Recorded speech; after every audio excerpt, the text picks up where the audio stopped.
What's happening, my friend? Hello, Travis. How are you? I'm good. Welcome to a new week. Indeed it is. Man, you were telling me some wild stories just a minute ago. Not that I think you should repeat them. Right. But dude, you got some anger issues, dude. I'm pissed. And what I'm finding is that just under the surface, I'm angry all the time. And I think it is a combination of things. And I don't know that it's particularly helpful to name them too specifically. You mean name those individuals? Well, I think, frankly, it's a culmination for me of, and I think the only one I will name is probably Trump. So I'm very sad to even consider the fact that he's had this much of a negative effect on me. But I think the politics of the last 6 years have been very depressing. I spent a lot of time thinking about it, which I don't regret. I'm kind of a political junkie, but I think that the after effect is still with me. And then combined with some other just general life topics, right? I just find that I'm easily angered. But don't you think some of that is inevitable, even if it's not, driven by the last 4 years and with Trump? Don't you think just all old people get angry and crotchety and just expire where there's nothing really good left to give? Think about that, and then I'll start the recording. Wait, are we recording? Well, again, I've changed the names in this scenario to protect the guilty. I think so. It's a little hard to tell, right? I mean, it maybe it's coincidence that that some of the societal things that are going on, but I mean, I think it's to some degree it's depressing for everybody, right? I think no matter which side of the political spectrum we're on. I mean, I was watching a show over the weekend on cable called Northwoods Law. I've heard of it. I've never seen it. Yeah, or actually was this one was Louisiana Law, I think. So there's a few regional. So you hate the South, but yet you'll watch shows that are based in the South? 300 channels and there's still nothing on. I know, right? So I'm looking at this thing, and it's wildlife officers, enforcement people out on a river or a lake or something. No, river, I think. I don't know. Out on a lake. Could be a creek. It was not a creek. Could be. A creek. So they're out, they're having a boat parade. People want to have a boat parade. Like a Trump boat parade? Well, as a matter of fact, as it turns out, you got all these hicks in these flat boats and rowboats and shit and little tiny fishing boats, and they're running around in this lake with Trump flags on their goddamn boats. And so that alone made me... Why does that make you so angry? You knew we had that happen here in Southern California. We had it on the ocean with these $1 million yachts. People had their Trump flags all last summer. It's part of the after effect, right? The dude is dead. Oh no, he's not dead. He's gone, Well, maybe. And there's all this stuff, I'm just like, oh my God. Is it because, let's say that's the core issue, and I'm not a psychologist, so I don't know, but let's say that it is. It's not the core issue, but do you think it's what you're saying is there's so many things that have come out about this guy, why he lost his job, all of the shit that we know about him, leading up to, if you want to call it, the January 6th Capitol riot thing. Just call it January 6th. January 6th. We don't have to call it the insurrection. Yes, forever. Thank you. Which I dispute, by the way. I can see is hard coming. Oh, are you one of those guys that thought that was just normal? What did the guy say? That when he looks at the films of the people breaking in and marching through the Capitol, it just looked like a normal tourist day. I did see somebody put something about that. Yeah. No, it wasn't normal tourists, but Okay. I refute when these fucking crazy leftists always say, this was an attempt to take over the government. No, it wasn't. If it was really a piss poor effort. I mean, with how many guns that we know are available in this country and these crazy militias and everything else, if there really was an attempt, that was a piss poor effort. I would like to think if we're going to do it, we could do better than that. Well, that's all I'm saying. You go ahead and think that. But the point is, I used your reference, by the way. Yeah. You didn't even say anything from last week's episode, Disgusting Reptilians, Yes. to take your phraseology. I listened to that on the way here.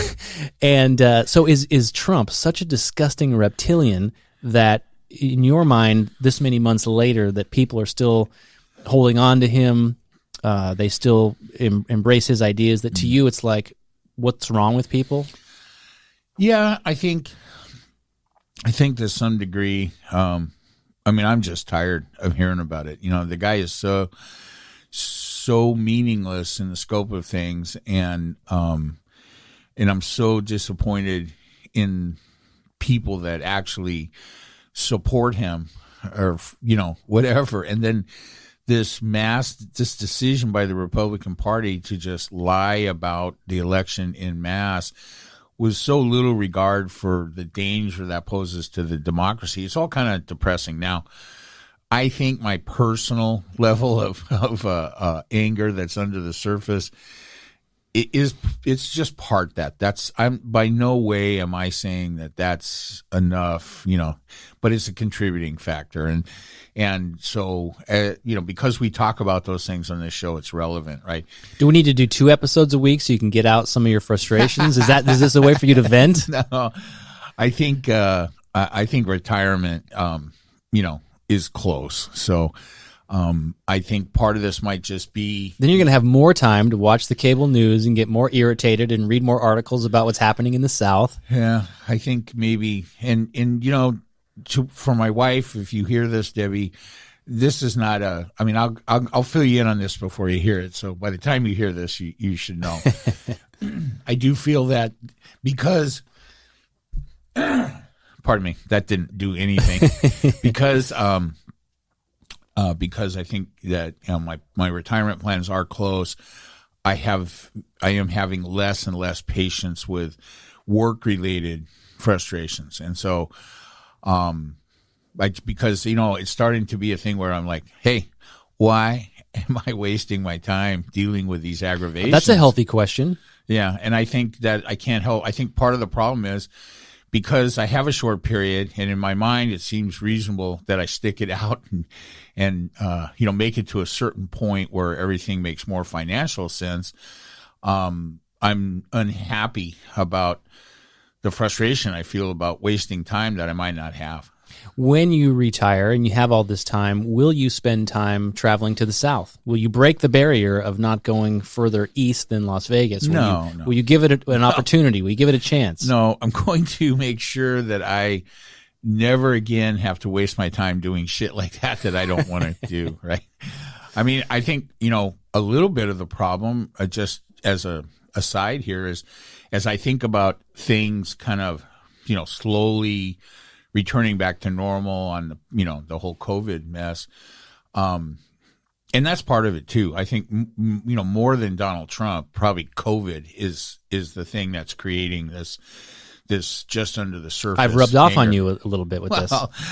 Okay, I'll give it to you. But I tell you what, I think it's true for everybody, right? I think everybody is affected by the COVID thing more than they understand. So,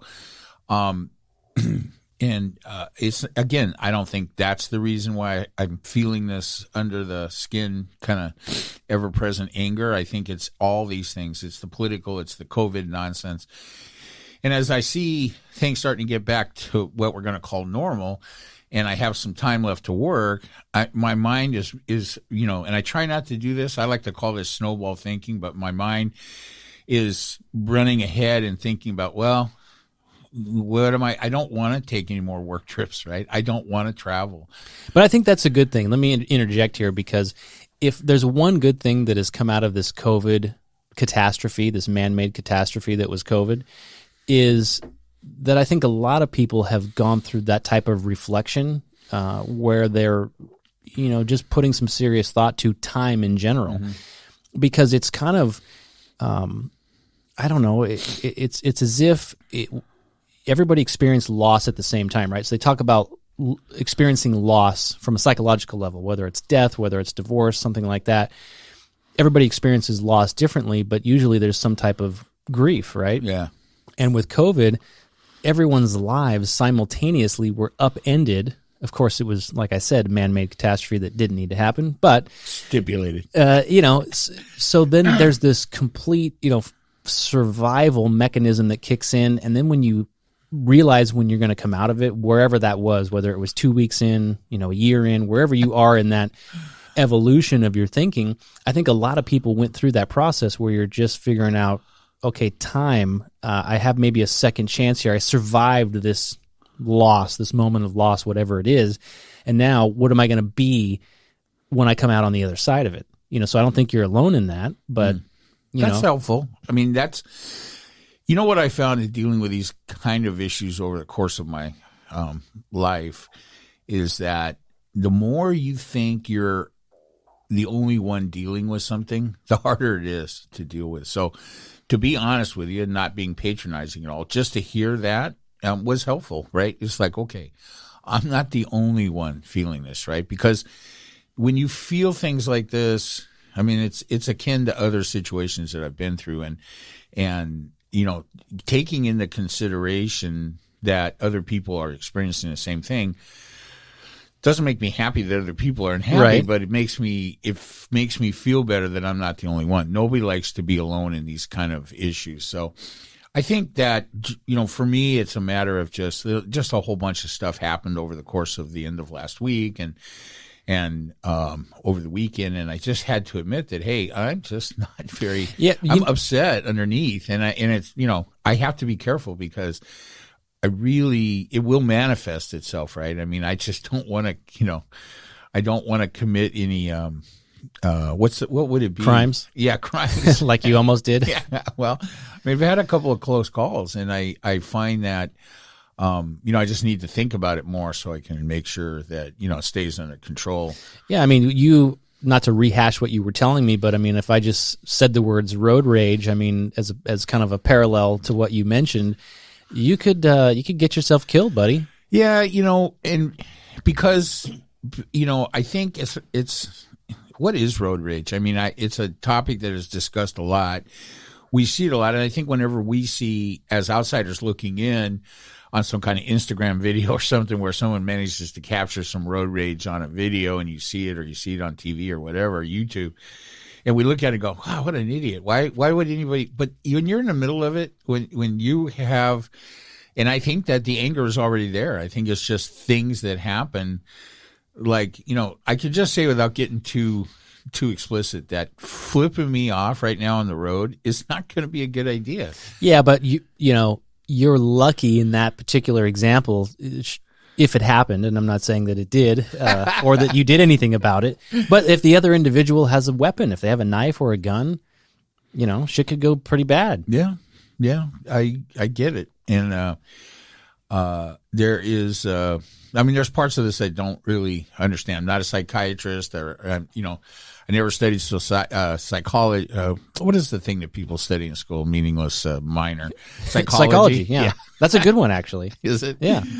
Well, so I'm thinking about it now. So, for me, being aware of something is part of the deal. So, but I think it's just part of it is adjusting to being back out. The new normal, back on the road, and I remember a time where, early on, you were so happy to be driving places that would normally take an hour and a half, and you get there in 20, 30 minutes. Well, that happiness is gone. Right, it's gone, yeah, because everyone's back on the road and everyone drives like a dick. But it's now we have all the bad things from COVID are still kind of lingering, and all the minor pluses like less traffic and less crowding in places that you go and things like that. Wait times are all back to normal. Yeah. Well, like what I always said, COVID, I think, brought out the worst in people. So if they were already kind of teetering on the edge, I mean, they're already over the edge now, and it's the worst of them. But say paying $4.50 for gas over the weekend. It's wild. That didn't make me any happier. I know. Yeah, this whole pipeline thing, which is supposed to be restarted, right? But that's a good example. We talked a lot about solar energy, electric vehicles, and all that stuff. Even something like a catastrophe, a hacking of this pipeline, which cut off supplies, which I guess directly resulted in an increase in fuel costs. But if we're that vulnerable, even an event like that, even something far worse, still isn't going to catapult us and force us to have more advancements in electric vehicles and moving us away from fossil fuels. I mean, it's just, we're still only where we are because of where we're capable of being by technology. And that thing in the Southeast, that pipeline, not just gasoline, right? That was causing airplane fuel shortages, heating oil shortages. I mean, that's the major artery for the Southeast, all of the Southeast. And these assholes, these airlines, they're making up for lost time on, losing money with COVID. Their airfares are through the roof. Are they? And they're just trying to, charge whatever they can charge. But it's, you said something like, going back to the normal. There is no normal. It's the new normal. Right. And well, I want to look, I think for me, it's like because there was this severe break in the routine, right? So close to what I perceive as the end of my working career. It's not making resumption of the old normal or the new normal, very pleasant. I don't think I like it, because so many of the negatives are still there, but the positives, working from home, less traffic, this, that, and the other, they're going away. Maybe you need a hobby. I mean, what about your photography? I have a hobby. I have lots of hobbies. Yeah, but how come your photography? I mean, that was something you were passionate about. Why do we not have a video podcast? Why are you not working on this? Oh, well, video's not my photograph. I can come in and photograph this for you if you want. I think, so when I don't have work responsibilities, I don't have a single fear of filling my time with other endeavors, whether it's music or art or napping. Yeah, day sleeping is one of my favorite hobbies. But I don't have any fear of any of that, right? I would like more time to just hang out with Debbie and more time to do things around my house that bring me pleasure, just whatever, cleaning up. I'd like to get busy unloading my shit, getting rid of all my possessions, right? I'd like to start selling all of your them. vinyl. I must have, conservatively, I must have 6,000 records. That's ridiculous. Stored in my garage. Yeah, I know. And they're probably all messed up now because, it's a garage, right? That's not the ideal place to keep records. But yet the very thought of breaking out a turntable and playing them makes me cringe because it's the worst way to listen to music ever invented. Why don't you travel with some of your vinyl so when you encounter these assholes on the road or in throw them at them? You can throw it at them. Yeah, break it over their head. Well, here's the thing. I think the good news for me is that because there's never anything within arm's reach that I can fling at somebody else, that's probably why I'm not in jail. Can you just see it? The records. The 33, the regular size LPs flying out of a car window. Do you have any practice doing that? Oh my God.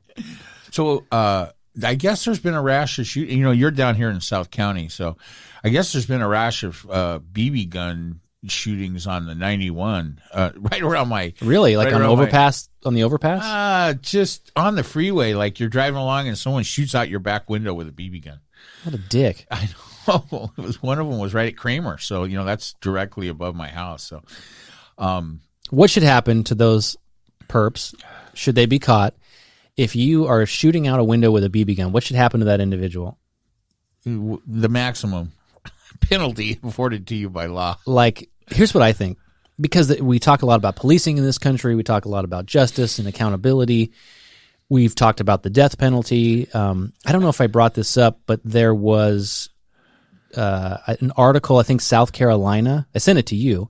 I don't know if we talked about it on the podcast, but the South Carolina government is suggesting to reinstitute the shooting line, the shooting squad. What do you call it? Firing squad. Thank you. Shooting line. Whatever it's called. This is coming from the gun guy on this show.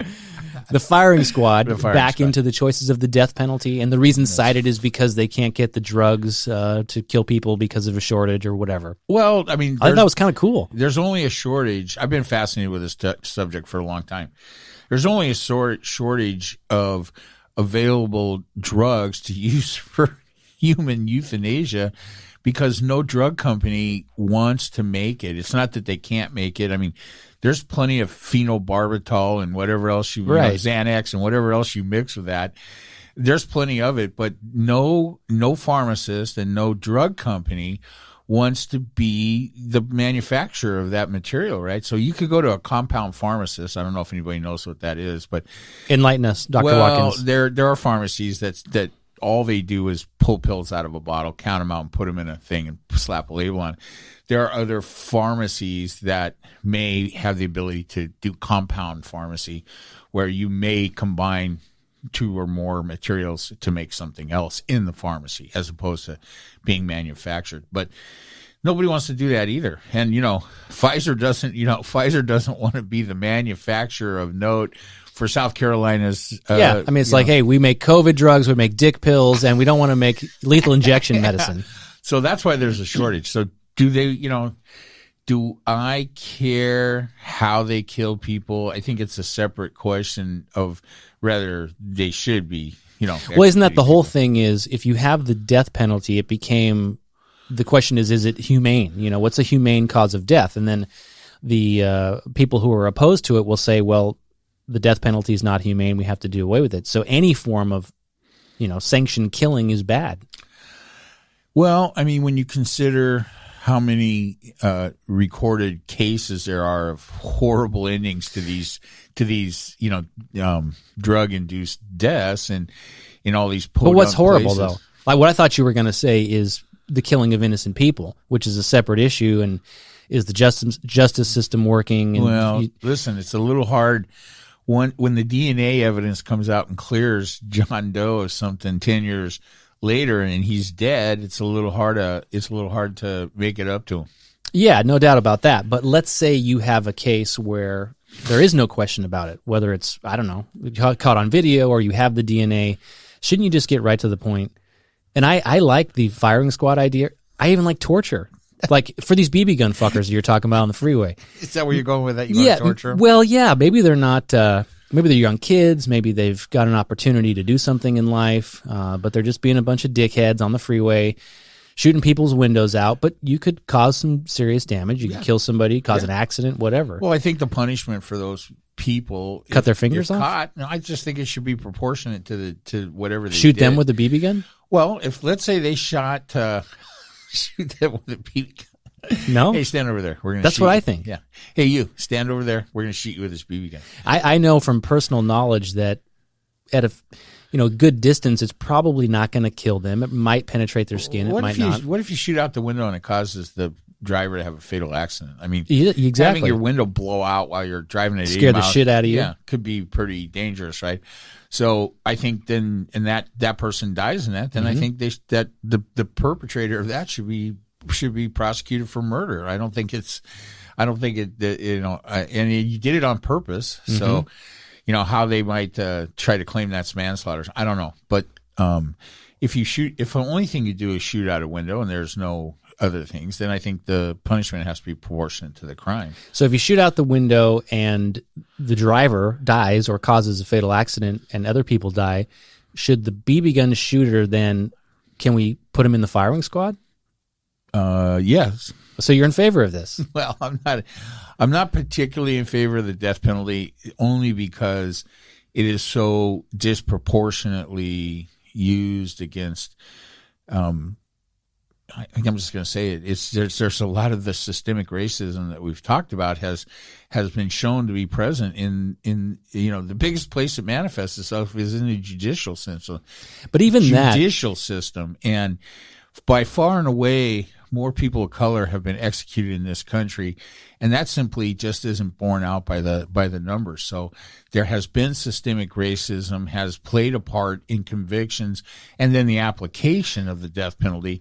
It really has nothing to do with whether someone's guilty of how many people of color, how much more likely is it that a person of color gets the death penalty as their punishment for crimes, and then white people don't. Well, even on that note, what I was going to ask, is it a true statement? Let's say there is a criminal trial, a murder trial, and then there's a jury that does the conviction, but the jury doesn't do the sentencing, right? The judge does that. Is that true? I think that it may depend, but I'm sure in a capital case, it's probably the.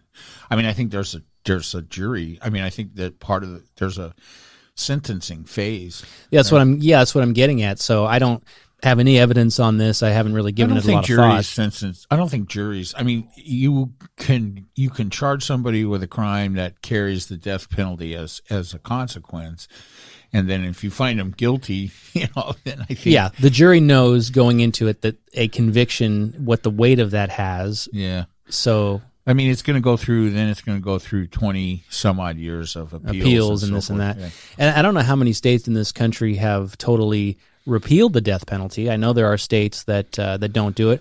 Famously in California, we had the death penalty, right? And then Charles Manson was convicted, and then it was repealed, and then that's why he forever was on death row. I still don't think we have. Is it not back? Punishment in California. Is it because we can't get Pfizer to do it, or what? That's part of the reason. Why can't we use? We're not Mississippi. That's the other. Do you have to use? I mean, are there certain drugs? We're in the somewhat in the label business. You read the label, okay. Appropriate uses: dick pills, COVID, killing. Does it have to be on the label, or can you use something like inject them with gasoline? I don't know. Yeah. That's not crueler than inject them with gasoline than set them on fire, because there's nothing cruel and unusual about that. Well, I mean, there are a lot of ways. To me, it's. I mean, I guess if I was going to be in favor of the death penalty for certain heinous crimes, I wouldn't much care whether it was humane or not. But the fact is, I'm not really on that side of the issue. I'm good right now. I don't think, thank you. I don't think that, I just don't think we're in a good place for capital punishment. It's not applied fairly. I think we need to, it's an issue we should consider as a nation. That doesn't seem like something that, to me, that should be a states' right thing, but I'm sure will always be. So therein lies some of the problem right there. I mean, then why would you not get on board with some type of, torture, some type of, punishment that's less torture. Like it's like the old Jerry Seinfeld joke when he was talking about maximum strength drugs, and how to figure out, like a painkiller, for example. He says, just figure out what will kill me, and then back it off a little bit, and give me that. Is that what he said? Yeah. I never heard that. I'm kind of down. I mean, as far as painkillers go, I'm down. I'm down with that, right? The doctor says, you can take some Motrin for this. Motrin is glorified aspirin, right? It's like Tylenol or Advil or something. And aspirin is 100 times better than any of those analgesic painkillers. Just take the aspirin. Well, it might upset your stomach. Well, I mean, the pain is upset. Everything upsets your stomach. Yeah. Fajitas. Yeah. Trust me, if you've got a situation where you're taking enough aspirin to upset your stomach, you need to be treated for something else besides just whatever you're taking the aspirin for. Are you taking baby aspirin? Are you? I do. It makes me very apt to bleed. What is it, like a half? You chew it or you swallow it? No, it's a little pill, 81 milligrams of aspirin. What age do you start doing that? Oh, God, I'm going to say probably around 50. Oh, my God. Started taking an aspirin a day. I mean, it's just as you get older, you're more susceptible to blood clots, and I had a stent back around when I was around, I must have been 48. I had a stent with atrial fibrillation, which is very conducive to creating blood clots. So, the only residual medicine that I take after that episode so many years ago is a baby aspirin, just kind of helps you reduce the chance of clotting, right? Mm-hmm. There's always a chance my heart could jump back into atrial fibrillation. I don't know of any cases that it has. I have some ways to check that, right? Apple Watch and so forth, but I've never. It's a very specific feeling when it happens, and I haven't really felt it. I've had some episodes where my heart feels like it's racing. I think everybody has that once in a while. Like in the road rage incident? That's adrenaline, buddy. That's a different high. Is that what it is? Are you getting a high from that? Is that why you're seeking out that? I don't know. To be angry? I mean, here's the thing. I think that when you let your anger get on top of your reason, it actually feels good for a minute. So you got to be careful, right?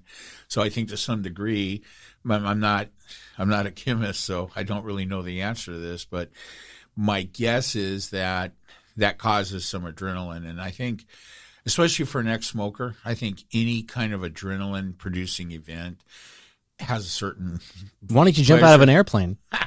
Well, I'm pretty sure that's why people that do that kind of shit I know. do that, right?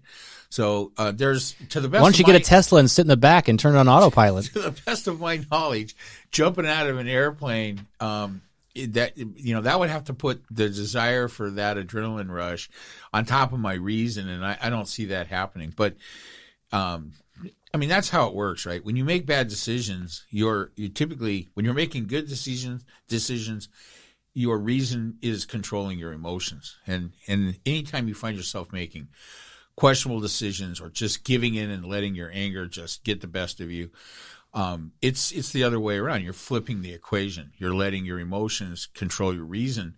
That will always, always get you into trouble. Are you allowing yourself to, when you have these interactions out in public, are you Get off my lawn. Yes. Are you politicizing it in your head? Like, are you seeing people like, you're only acting like this because you must be a Trumper? No. Or you don't even go there? No, I it's funny that you say that, because, that would not set well with my brain to think that I'm letting that happen. And the other thing that I would not want to enter into that is race, right? So I've had momentary issues of anger with all kinds of people, and race doesn't have anything to do with it. And I'm happy about that. I mean, I've never resorted to using a racial epithet or something if I'm pissed at somebody, no matter what the story is. Typically, those kind of people I just consider them to be fucking assholes. That's all. Would it have, the incident that you described, would it have been different if the dude had a MAGA hat on? You know what? It probably would have been. I probably wouldn't have even bothered. I mean, I think that at that point, I would just assume the guy's a retard and move along, right? I mean, anybody at this stage of the game, and I mean anybody that is a Trump supporter now, is mentally defective. What if I think we talked about this early on. There was an episode of Larry David where he was wearing the MAGA hat, so people would leave him alone. That was like the best, kryptonite. He could walk down the street with his MAGA hat and people would leave him alone. Is that Curb Your Enthusiasm? Yeah. I've never watched that show. I love Seinfeld, but I've never watched Larry David. I've seen him on, do appearances and stuff. That's funny because I heard some people talk about, okay, listen, with the new CDC guidance, they feel like they don't want to wear a mask, right? And in California, it's a little tricky because I think we still have mask mandates for most of the situations we had them before the CDC stuff over the weekend. So if you decide to go maskless right now, right? So if you go in a store and you don't wear a mask when they say to wear a mask, you're probably committing trespassing, and there are legal things they can do.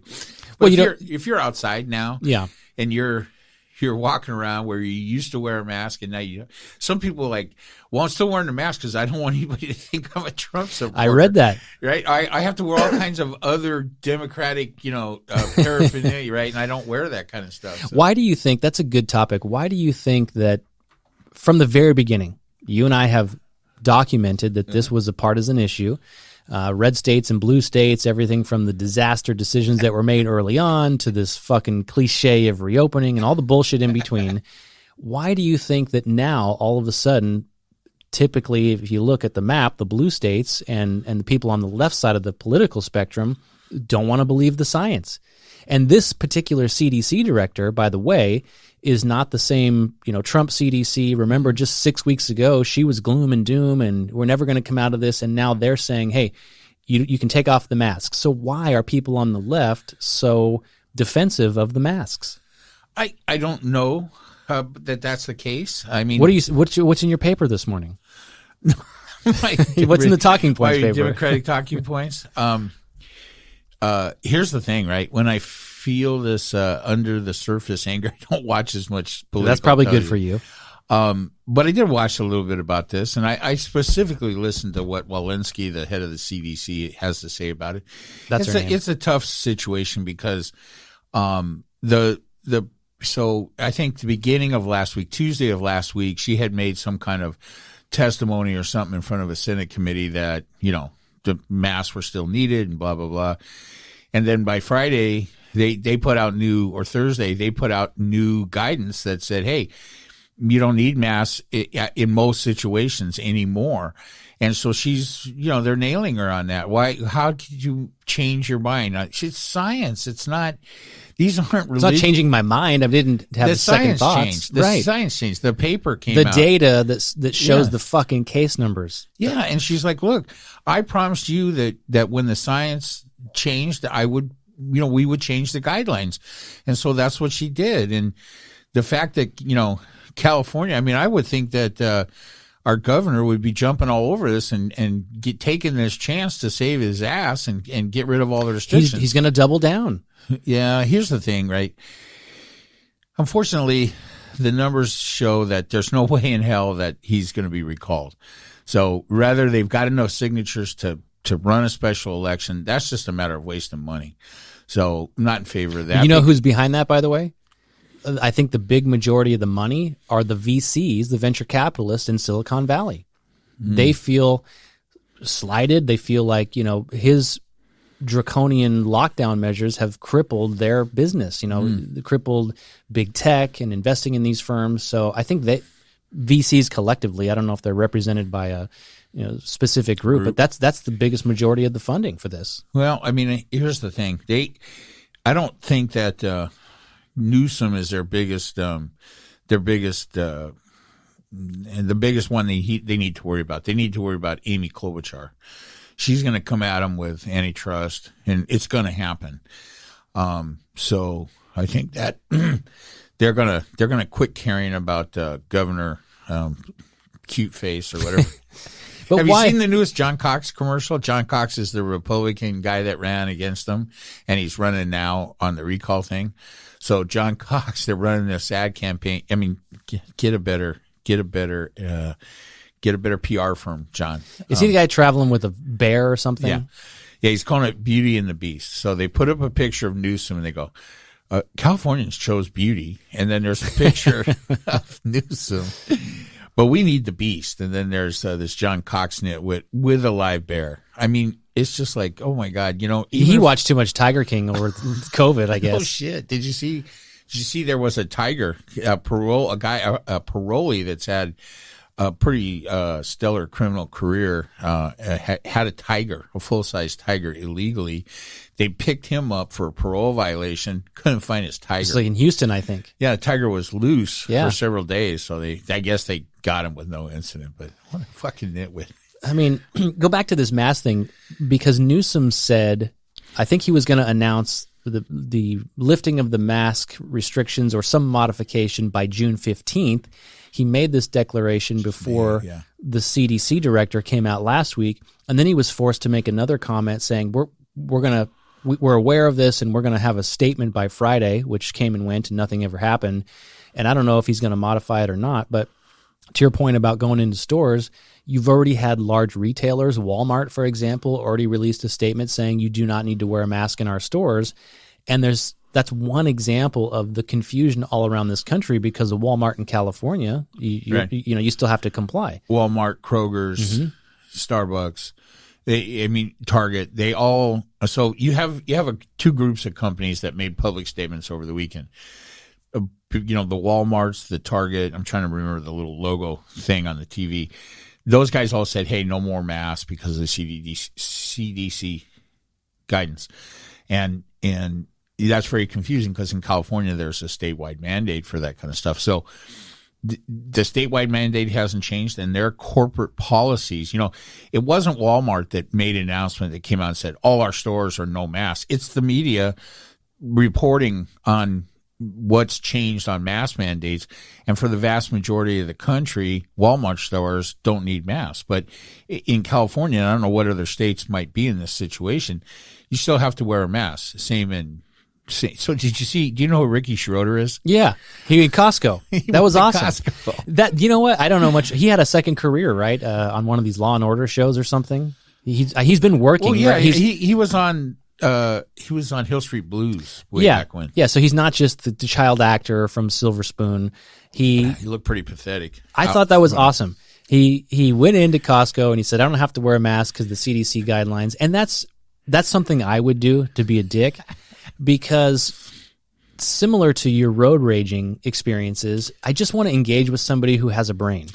And if they're going to repeat the company line, well, our policy is this. I know, but do you understand human to human that there's no risk to you and there never was, and that your fucking policies are bullshit? You know, it's funny that you say that, because certainly I would never be violent toward you, because I know you study karate or whatever it is. But let's say I was in Costco and Ricky Schroeder was coming into Costco without a mask for that very reason that you just described. My inclination would be to get a baseball bat and crush his face in, because that's the thing where that's how my rage would underneath would manifest itself. Hey, fuck you, you arrogant, self-important asshole. Here's a baseball bat for your trouble. But he's not just arrogant and self-important because he's a star. It's because I think that's how everybody feels. And like I've said from the very beginning, you know, this whole issue about, you know, who's calling the shots. I'm the governor of me. No one tells me where to, you know, what to do. And I decide how much of the bullshit I want to comply with. If I have to get on an airplane, I know I have to wear a mask, and I know that's not going away anytime soon. And you know why? They're not losing business. Right. So even when every place in the world removes the mask mandate, they may not. Who knows? Because they don't need to bend over backwards because they're not losing customers. Yeah, and I mean, if there was ever a place where wearing a mask made sense, it would be in a metal tube. But you know why this is all such bullshit is the mask thing didn't come into play for several months, because back then, even the Faucis of the world were only thinking narrowly that masks meant N95s and things that actually provided protection. It wasn't face coverings, which we all kind of morphed into. Right. It was this kind of green light. I don't know when it was, May or June. It's like, oh, let's all wear a face covering. And so this whole thing, even on an airplane, for example, you take your face covering down to eat or to drink. And if we're on a plane together for 5 hours and I'm sitting next to you and I have COVID, that's not going to save you. And you're purposely brought a thing of what are those little fish? Those little cheddar flavored goldfish. Yeah. You've got like the 2-pound bag. Of goldfish. And I mean one. I take one. I hold the goldfish by the tail and I eat the head and I chew it, and then it gets stuck in my teeth. So before the tail bite, I got to clean it out and go back. You know, and if I got to sit on a plane with you and smell those fucking things for 5 hours, I might have to kill you after all. Well, you could order a cocktail and smell that instead. Oh my God. Yeah, you know. The mask thing. When did it get? Why did all this stuff get put? I mean, I think that is just one of many things that I'm very sad about. Right? There are so many important issues in this world, and the fact that this stuff became part of a political discussion is just irritating as hell to me. Right? And yeah, I just don't know. I think that. I mean, there's so many more important things. I mean, since we last talked, right? Liz Cheney was kicked out of her leadership position in the Republican Party. Yeah, which was a foregone conclusion, right? Right, and was replaced by Elise Stefanik. I think I finally memorized her name. So she's a butt-licking Trump supporter, opportunistic piece of shit. Aren't they all? I don't know. I mean, some more than others, you know. So here's the sad part, you know. I don't want Liz Cheney to be turned into a folk hero, right?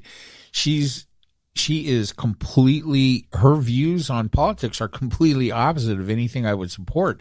The sole thing she's done that's a pretty big issue, though. What's that? The one thing that you support. It's pretty important. Well, I mean, I'm impressed that she. I mean, who knows what the real reasons are, right? Does she just not feel like she has anything to lose? I mean, is she really taking a stand on this because it's the right thing to do? That's very possible. I mean, I don't preclude the possibility that she is simply looking at this and going, no, I'm not going to lie just to go along, to get along with this, fractured, ruptured Republic, what's left of the Republican Party, the Trump situation. But I think it's just so. It's the biggest cancel ever, right? I mean, and this has been your thing for so long, and I don't know. I'm sure that's your own opinion, but it's been one of the Republican Party complaints that the left cancels everybody they don't agree with. It just goes to show how much that's not a real thing. Right? Of course it's a real thing. Are you saying it because in this case it was her own party that canceled her? Well, I mean, it's not. It happens, but it's because it's not about cancel culture. That's not something that's endemic to the left.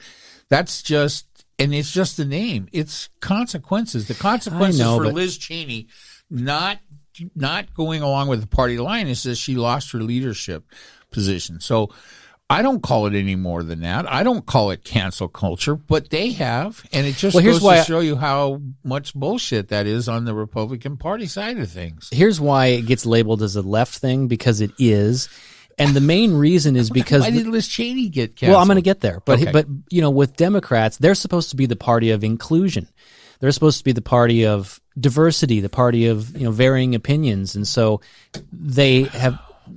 The problem is they have come out the complete opposite of that. If you don't toe the party line and say everything they do, not just within politics, but a lot of the stuff we see in the media, we've referenced, television and things like that. The canceling that is happening is because these crazy people on the left don't like the messaging that is not consistent with their own.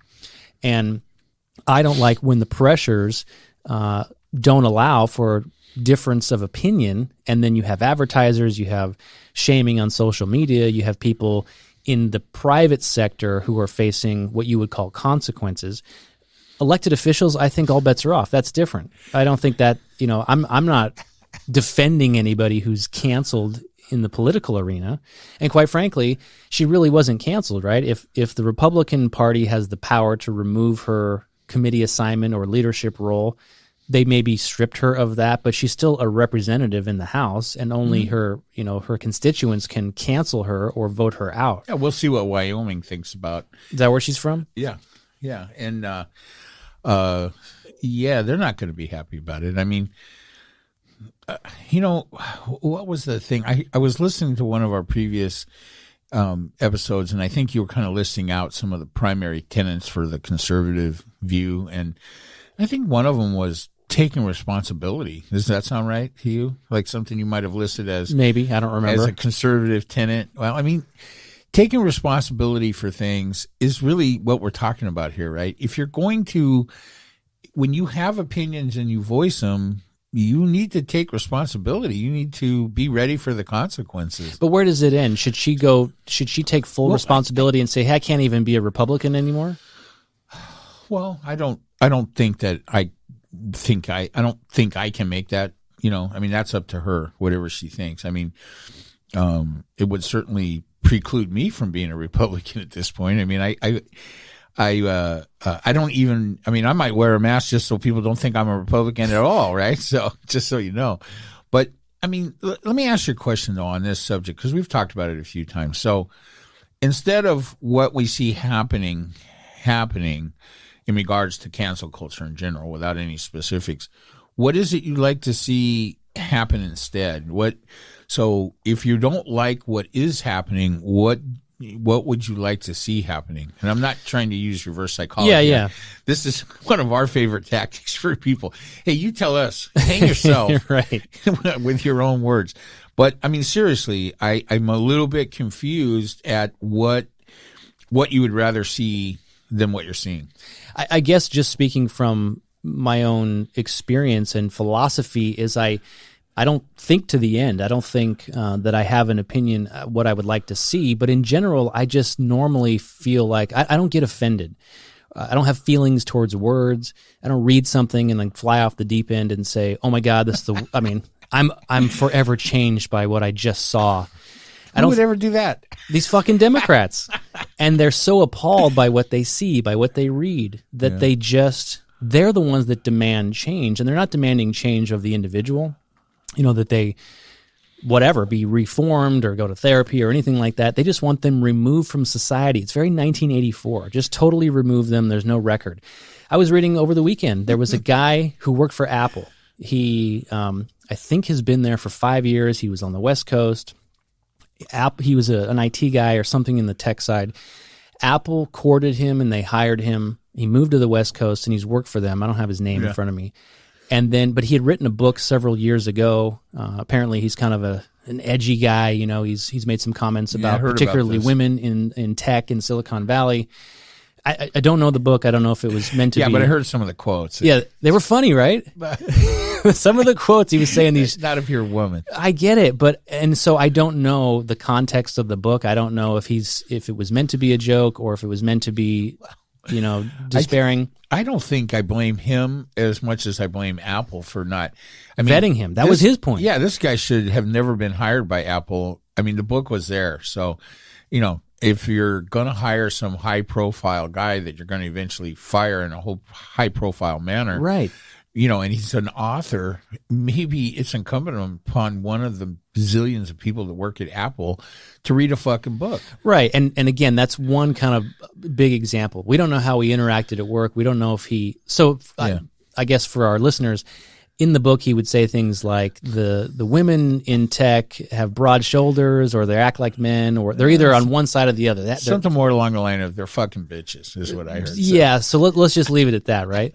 So let's say that in the workplace during the time he worked for Apple, if he took that same type of attitude and then crossed the line in a work environment. I don't personally know. It doesn't sound like it. It doesn't sound like he was fired for documented offenses in the workplace. It sounds like it was just backlash over this fucking book. I mean, I think if they fired him because of the book, then I don't even know what the legal, you know, I don't know if there's any legal issue about that one way or the other.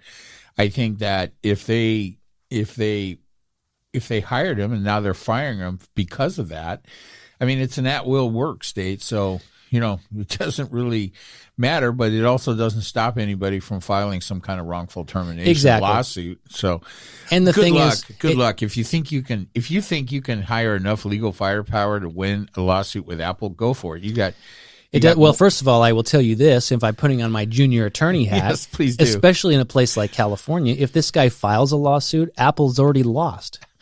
That's the reality, because they're going to pay some money to defend themselves. They will settle with this guy. It's a foregone conclusion, I think. Yeah, but the point is, if Apple canceled him because they didn't vet him and they somehow read this book and were appalled to find out who this guy was, you know, that's a different, I think, angle than what I read that actually happened, which is enough people within Apple, probably female, complained, how could you force us to work with a guy like this? And then it was their response. It was Apple's response to the complaints, and that to me is what the bullshit canceling is. Well, I mean, I think their liability, whatever it is legally, is what it is, and that's their consequence for making that mistake. Right. So let's go back to the question you asked. Right. And even the people who... Well, you did answer it. I mean, I heard the answer that you would like it to be less of this, oh my God, your statements on this or that are life-changing to me, and I'm so offended, I'm so damaged, I can't come back, and you have some legal responsibility to make because me whole it's all again. Nonsense, and I can't help but wonder. Yeah, that's a reasonable answer. Yeah, and is it the culture of the people who grew up in the everybody gets a trophy environment where they're just not used to defeat? You know, it's okay. I feel bad for your kids at T-ball. You know what though? They're not getting any trophies for showing up, right? Exactly, and that's the point. And sorry, buddy. That's the way it should be. There's supposed, you know, there's healthy competition. Absolutely. There's learning. But here's the point. Let's go back to this Apple example. This dude who was terminated. The reason why I say things like I don't have an opinion as to what the outcome should be is because there's nothing you're going to do to change this guy. So the mob within Apple got him fired, and he still is who he is. In fact, he's going to sell more books. I'd never heard of it, but he's going to sell more books. I didn't buy it, but he's going to sell more books because of it. I might. We'll see. But the point is that he still is who he is. So all of this outrage is for nothing. We're not changing anything culturally. There's no shift. It's just cancellation. It's 1984. He's removed from the history books. And that's the problem I have with it. So, I mean, there's a lot of different nuances here. You and I have talked a lot about, I like the word that you use and the reference when it comes to things like speech, when it becomes dangerous. And that is certainly up for debate, and it can be debated by morons like us. It can be debated by legal scholars if it's a court case or something. But the point is, what's the actual reform? It's not reform. It's just canceling, and that's the big objection I have to it. Well, I mean, I think that those are all reasonable answers. I asked the question. I mean, it was specific. What would you like to see happen that's not happening? But maybe that's not answerable for you, because for you, it's not, hey, I'm not upset about the eventual outcome of these things. I'm upset that it happens, that it's used in this manner, right? So for me, I just don't think it's, because I know I can see it happening all around. I don't think, I guess where I kind of get a little bit peeved is that I don't see it as a leftist kind of issue, right? Because I'm seeing it happen on the right just the same, no different. Right. We're obviously not reading the same publications because, and by the way, speaking of that, you sent me something over since last we talked, an article by Karl Rove. What did I send you? Do you know who Karl Rove is? Yeah. He was, wasn't he the former head of the Republican, what's their thing called? GOP? Well, I mean, listen. He basically was the architect of the Republican Party in the Bush years, correct? Right. And yes. I forget his title, but. Well, head. Karl Rove, Roger Ailes, and Rupert Murdoch were the architects of, I mean, those are the people responsible for the fake war in Iraq, for the 17 years we spent in Afghanistan, for just so many things. And Karl Rove, I mean, I read the article twice to try to see what was it on? What was the topic? I don't remember. It was, here's what I came away with, right? I can't remember either, except that he never made the point. So it was kind of like, it's like, I heard an interesting discussion about Andrew Yang, right, running for mayor in New York, and how the Times did an article on him that the title of the article sounded like it was going to be kind of an expose of undue influence from, on Yang from political operatives, yet they never really landed any of the punches right in the article. And that's what I saw in this Karl Rove article. Whatever he was talking about was just shrouded in the gobbledygook that he always shrouds everything he says, and that Fox News, he's responsible for creating Fox News along with Roger Ailes and of course Rupert Murdoch. And I'll never forget the night Obama won the first election, Karl Rove melted down on Fox News and just went crazy, And so, Chris Matthews did when Trump won. Sort of like that. Yeah. And Karl Rove, send me something by somebody that's. Well, you have to tell me I don't remember the article, but I will say this. It probably, maybe it was from Zero Hedge. I read it twice.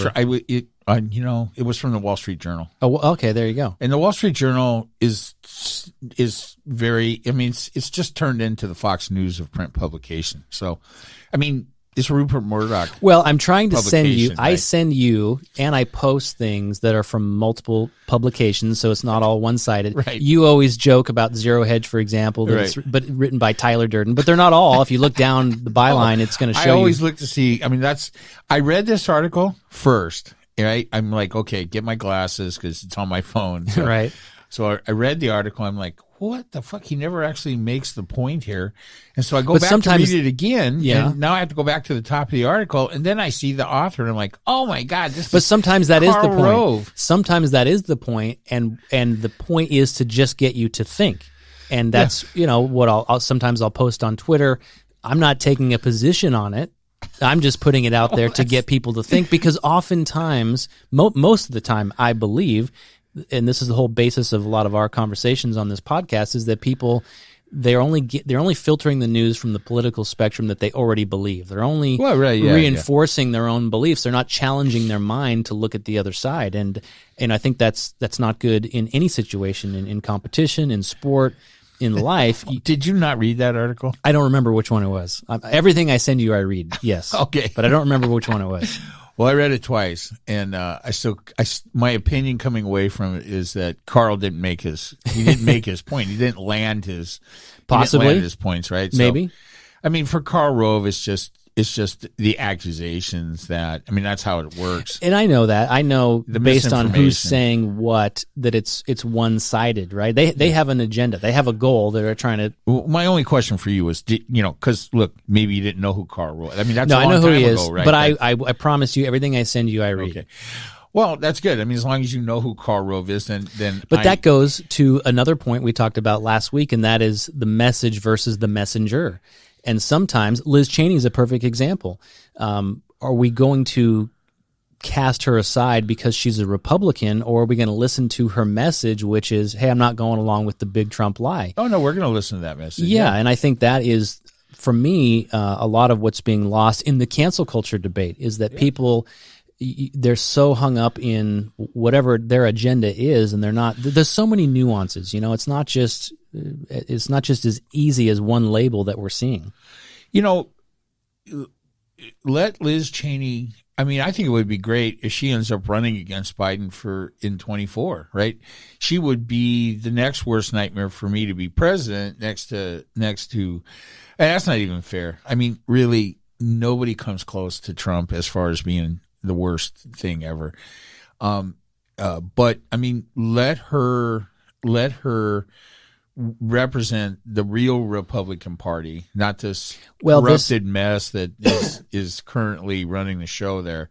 Sycophantic asswipes, down there kissing the ring. And that's why this is good, I think, for our country and for the politics in our country. We've referenced it many times, to let the Republican Party self-implode. Let's see what comes out of this. As long as as a group, Americans don't come away with the idea that the elections are rigged or not secure or not trustworthy. Did you see the evidence I was reading also this weekend of another fraudulent Trump vote?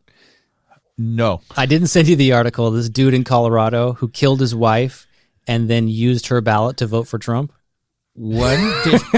Wow. Well, that kind of, I think it was me that went on a tirade last week about how much effort you have to put in and how much risk you have. You have to kill somebody. You have to kill your wife to commit voter fraud. Listen, if that's worth it to you to commit one fraudulent vote, go for it. I don't think that matters. Are you saying we wouldn't see that if somebody to kill their wife and vote for Biden? Oh, Jesus Christ. I don't think so. There's something going on. I think it might be paused right now because there's some actual, games or something, because in Arizona, they have some big sports arena that the sycophantic Republican Party in Arizona hired out the fucking, what is it, Internet Ninjas or who's this? Okay, they're doing a recount on the 2020 presidential election. What is this, May? We're still counting that? That happened in November? Why? Yeah. Because they want to find the voter fraud. Who's the they? Is this actually state officials? The Arizona Republican Party, right? And they have given the ballots from the 2020 election in Arizona to this firm to do an audit, and they're called Internet Ninjas or something. I've always wanted to be a ninja. That's kind of cool.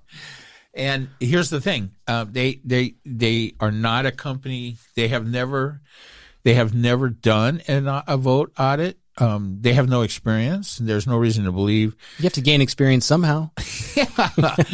So they have already been warned by the Justice Department that some of their activities are coming dangerously close to being illegal, and they announced that they were going to send out investigators to people's houses that voted for Biden to see if they actually live there.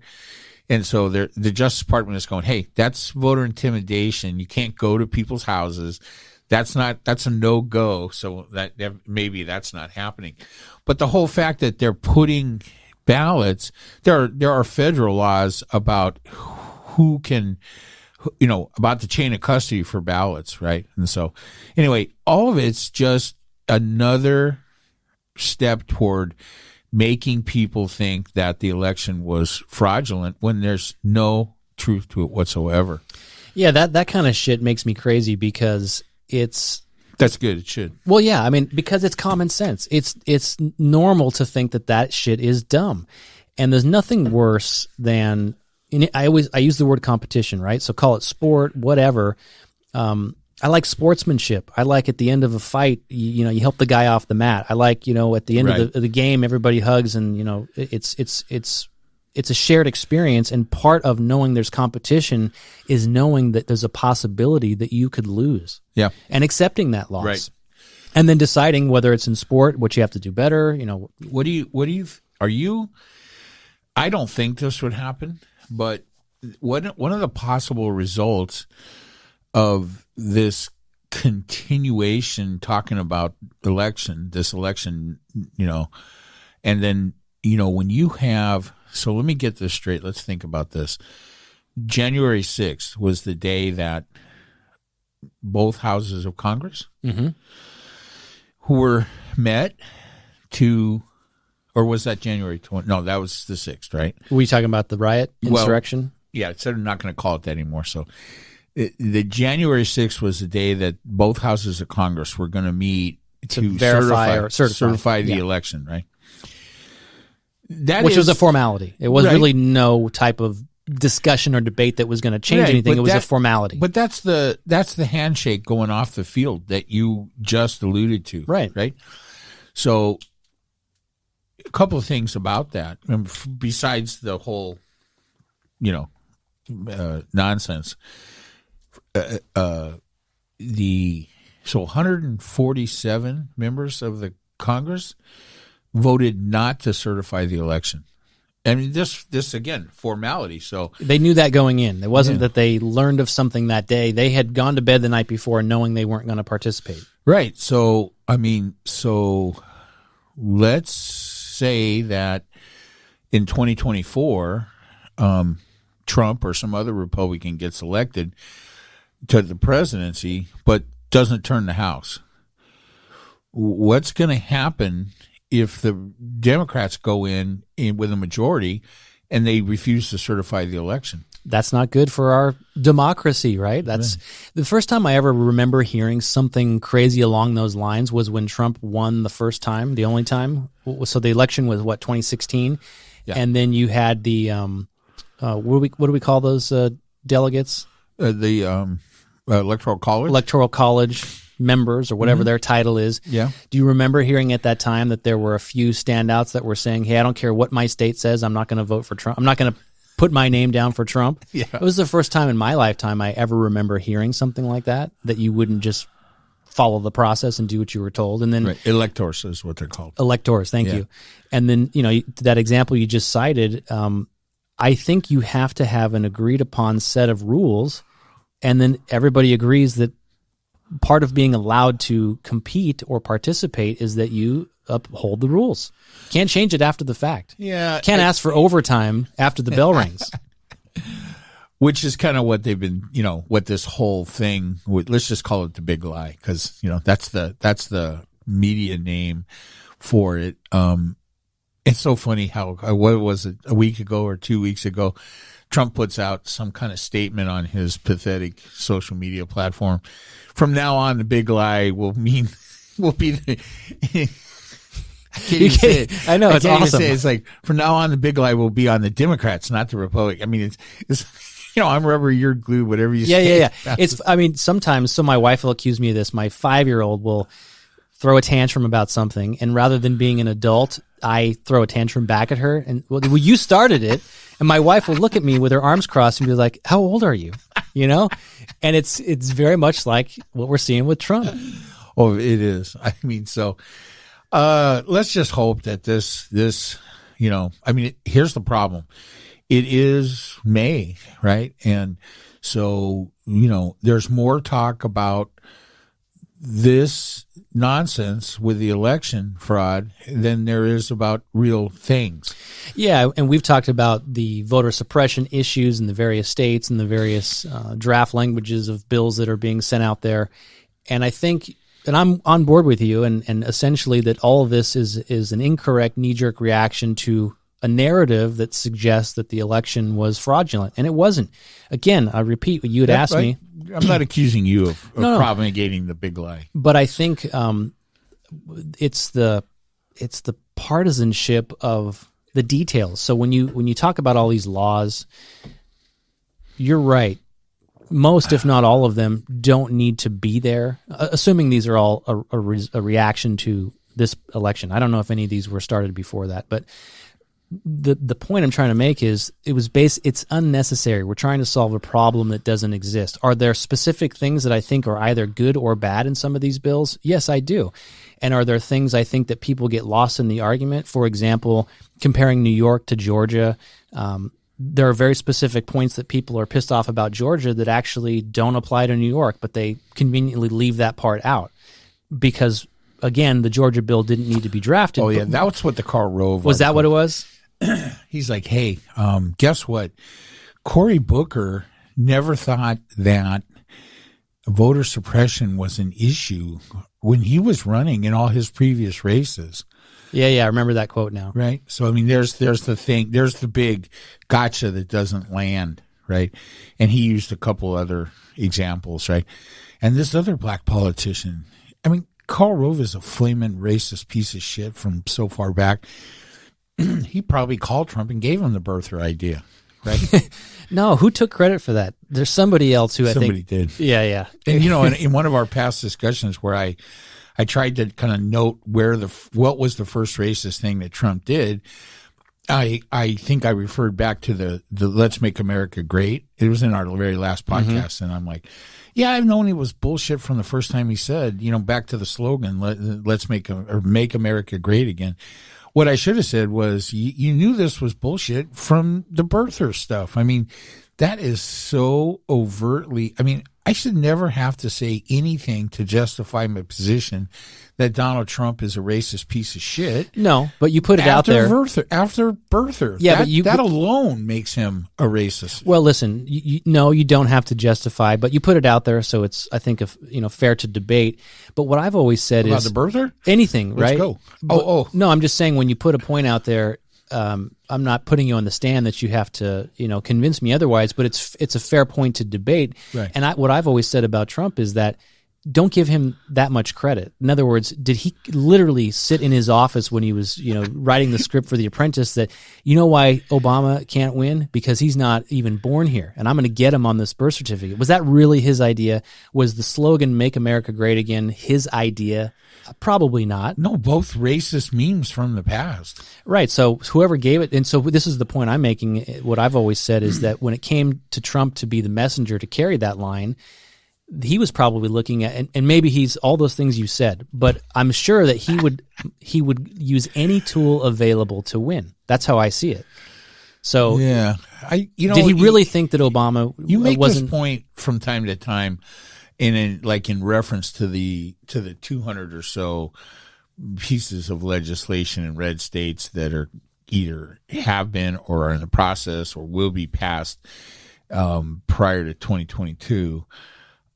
You have used this recently as, I'm just going to say, a justification for doing that. That hey, and in some way, I don't think you're saying this, but here's what I'm hearing. Yeah. It's okay for them to do that because they're just trying to do anything they can to win. Now, I must be hearing that wrong. You wouldn't say something like that. The latter part is what I am saying, not the former. So what I mean by that is, that's my way of saying, for example, in a lot of these bills, I haven't read any of them, so I don't know the specifics. Right. And if we're saying... trust me, you don't need to read them. I mean, and I get all that. Nobody does, right? I'm not saying that that's the right reason to do it, but I see it as the reason they are doing it. That's all. So I'm not saying, hey, because it's a competition and they're trying to win, they should do anything possible to win. That's not what I'm saying. I'm not drawing the conclusion. I'm just saying, hey, the way I see it is they'll stop at nothing to win. I'm just pointing out the observation that I see. Right. So when you point that out in a discussion of the, whether voter suppression legislation is right or wrong, you don't think that would rightly be interpreted as some kind of justification for doing it? Well, it's not a statement in a void. No. But I will say this. We can get lost in semantics. So do I stand for voter suppression? Absolutely not. Okay. Do I think there are things that are being cast as in these voter suppression bills that I think make common sense? Yes, I do. I don't think it's wrong to know where your votes are coming from. And so when you look at a lot of the details in these bills, whether it's individual ballots, whether it's identification, whether it's security, drop-off points, all that stuff, that's all fair point to debate. I would not want to do, or nor would I ever propose anything that makes it more difficult for people to vote and eliminate people from the voting process. So therefore, I repeat, I'm not in favor of voter suppression. But there's a lot of shit in the weeds that automatically people say, oh, it's voter suppression because it's in there. Well, there's some shit we can pick apart and say, how do we redesign a better election system? And you and I have spent a lot of time talking about this. For one, again, I think it came up even last week, it just makes common sense to me that we have one way of voting in this country instead of piecemealing it together state by state. It seems like that's the origin of a lot of our problems. And how many states now are on the list? Did I read 47 out of, what are we up to, 50, that have some type of voter suppression, quote unquote, law? Well, that wouldn't be allowed, right? If it was. I don't think that's the case. Number one, it's only happening in Republican-controlled state legislatures. So that's not 47. There definitely are a lot of them, but it's not 47 out of the 50 states. But the point is, it wouldn't be 2 states if it wasn't allowed, right? So I just think it's it's allowed, but I think that I think you just have to look at. First off, the legislation that we've been talking about, for a while, ever since the election, and the rash of voter suppression legislation that we're seeing in Republican-controlled state houses, it needs to be identified for what it is, and if its purpose is to suppress the vote, then it needs to be stopped. Yeah, I think regardless of whether they all put their fucking heads together and pass it in these state legislatures, all that means is that, hey, your state legislature is out of control, and we need to have federal law that will stop the voter suppression part. You still get to figure out, whether you have paper ballots or you punch holes and have chads or whatever. But, things like purging voter rolls because somebody didn't vote in the last 2 elections, that's not going to be allowed because guess what? That is specifically done to take black people off the rolls. Here's the bottom line. I am in favor of as many people voting as possible, as long as they don't vote for Democrats. That's all I want. Well, I'm sure that's what they want too. So we'll have to see how that plays out. I mean, but let me give you again. Let's give you a specific controversial example. Federal law they don't want. That's kind of what I'm saying. Do you remember get a federal law, voting law that they don't want? Well, that's fine as long as it's equally applied, and that's all you could ever want. Go back to our theme here of competition. But do you remember? I think in this last election season there was a bill in Florida where there was. I don't know if this was a groundswell movement or if it was actually a bill, but the point was giving voting rights back to convicted felons. Yeah. I think it was upon release, right, upon serving your time. We had a similar bill, I think, in California where it said the same thing except if you were on parole, or I don't know the difference between parole and whatever the other one is. But the bottom line is, to me, if you've served your time, if you've finished your punishment, you should get your rights back. I'm not in favor, and I didn't vote for the one in California because the way I interpreted it was you're still on parole. So that's part of the sentencing. You haven't completed the sentencing. In other words, you could fuck up on parole and you're back in, or you still have to check in and do your work assignments. But if you're done, if your punishment was just parole and you've completed that, if your punishment was incarceration and you're done with that, you should have your ability to vote back. And it was very controversial in Florida because, again, mostly Republicans don't want that because it's assumed that convicted felons are going to vote for Democrats. So the numbers that I remember from that in Florida was 1 million. I think it was 1 million. Going to restore voting rights to 1 million people. But in Florida, because of their fascist right-wing longtime governor, the process was the only way to get your voting rights back was to have a personal appearance with the governor and then let him arbitrarily decide whether you were worthy or not.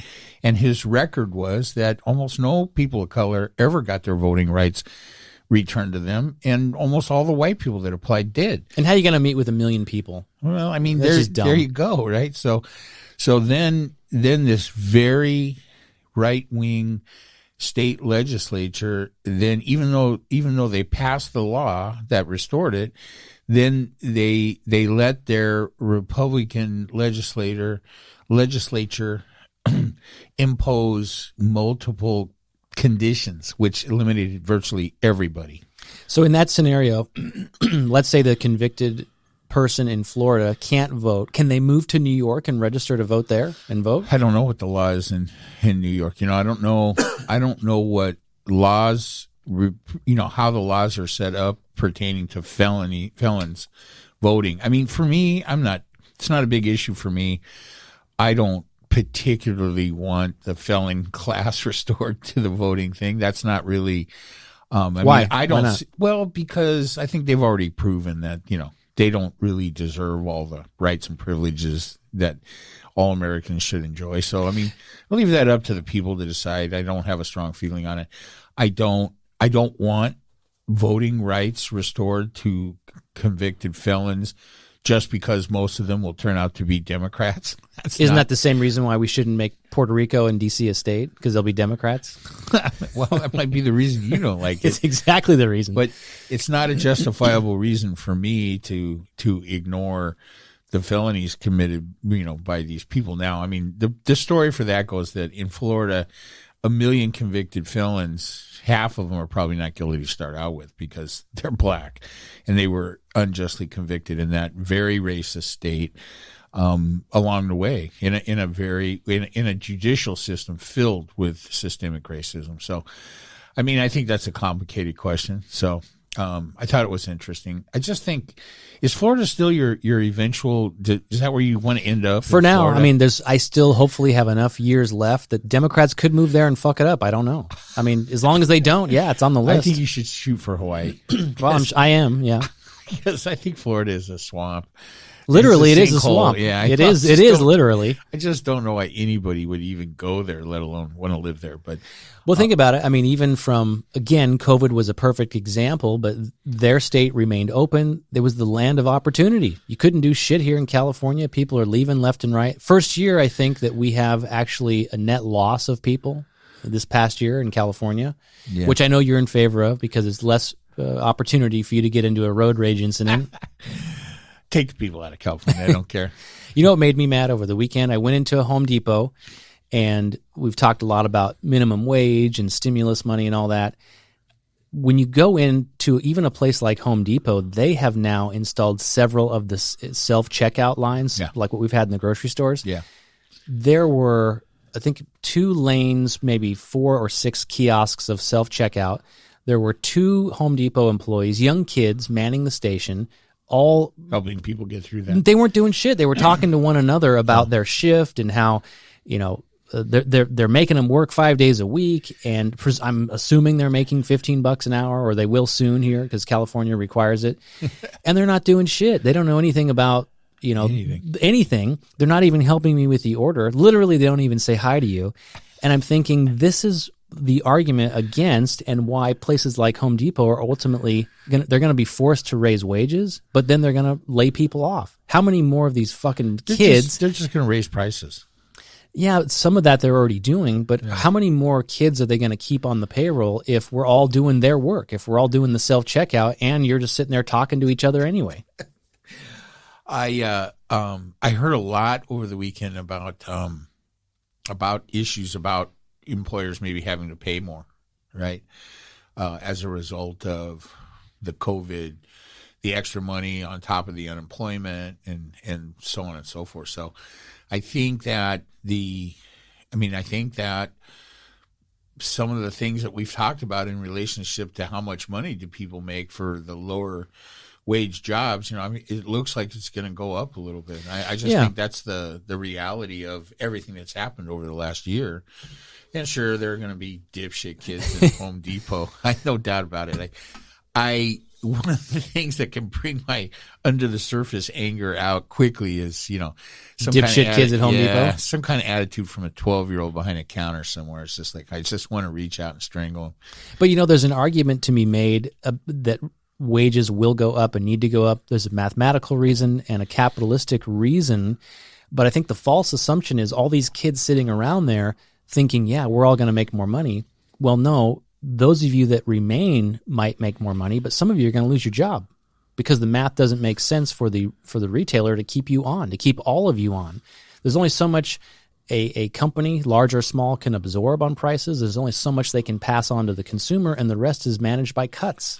Well, the truth of it is this kid shouldn't be working at Home Depot. Right? I agree. They should have an alternative to, like we talked about in the last episode, they should have some type of education or training alternatives, and so should a 50-year-old, right? Mm-hmm. When your factory closes down in your shitty Midwest town, but to a point, right? You need to have the ability to retrain, but only up until you're like 59, right? After that, you're probably not going to contribute much. I don't. Like, where's the cutoff? I think that we already have laws against ageism. Is that what that's called? Yeah. Oh my God.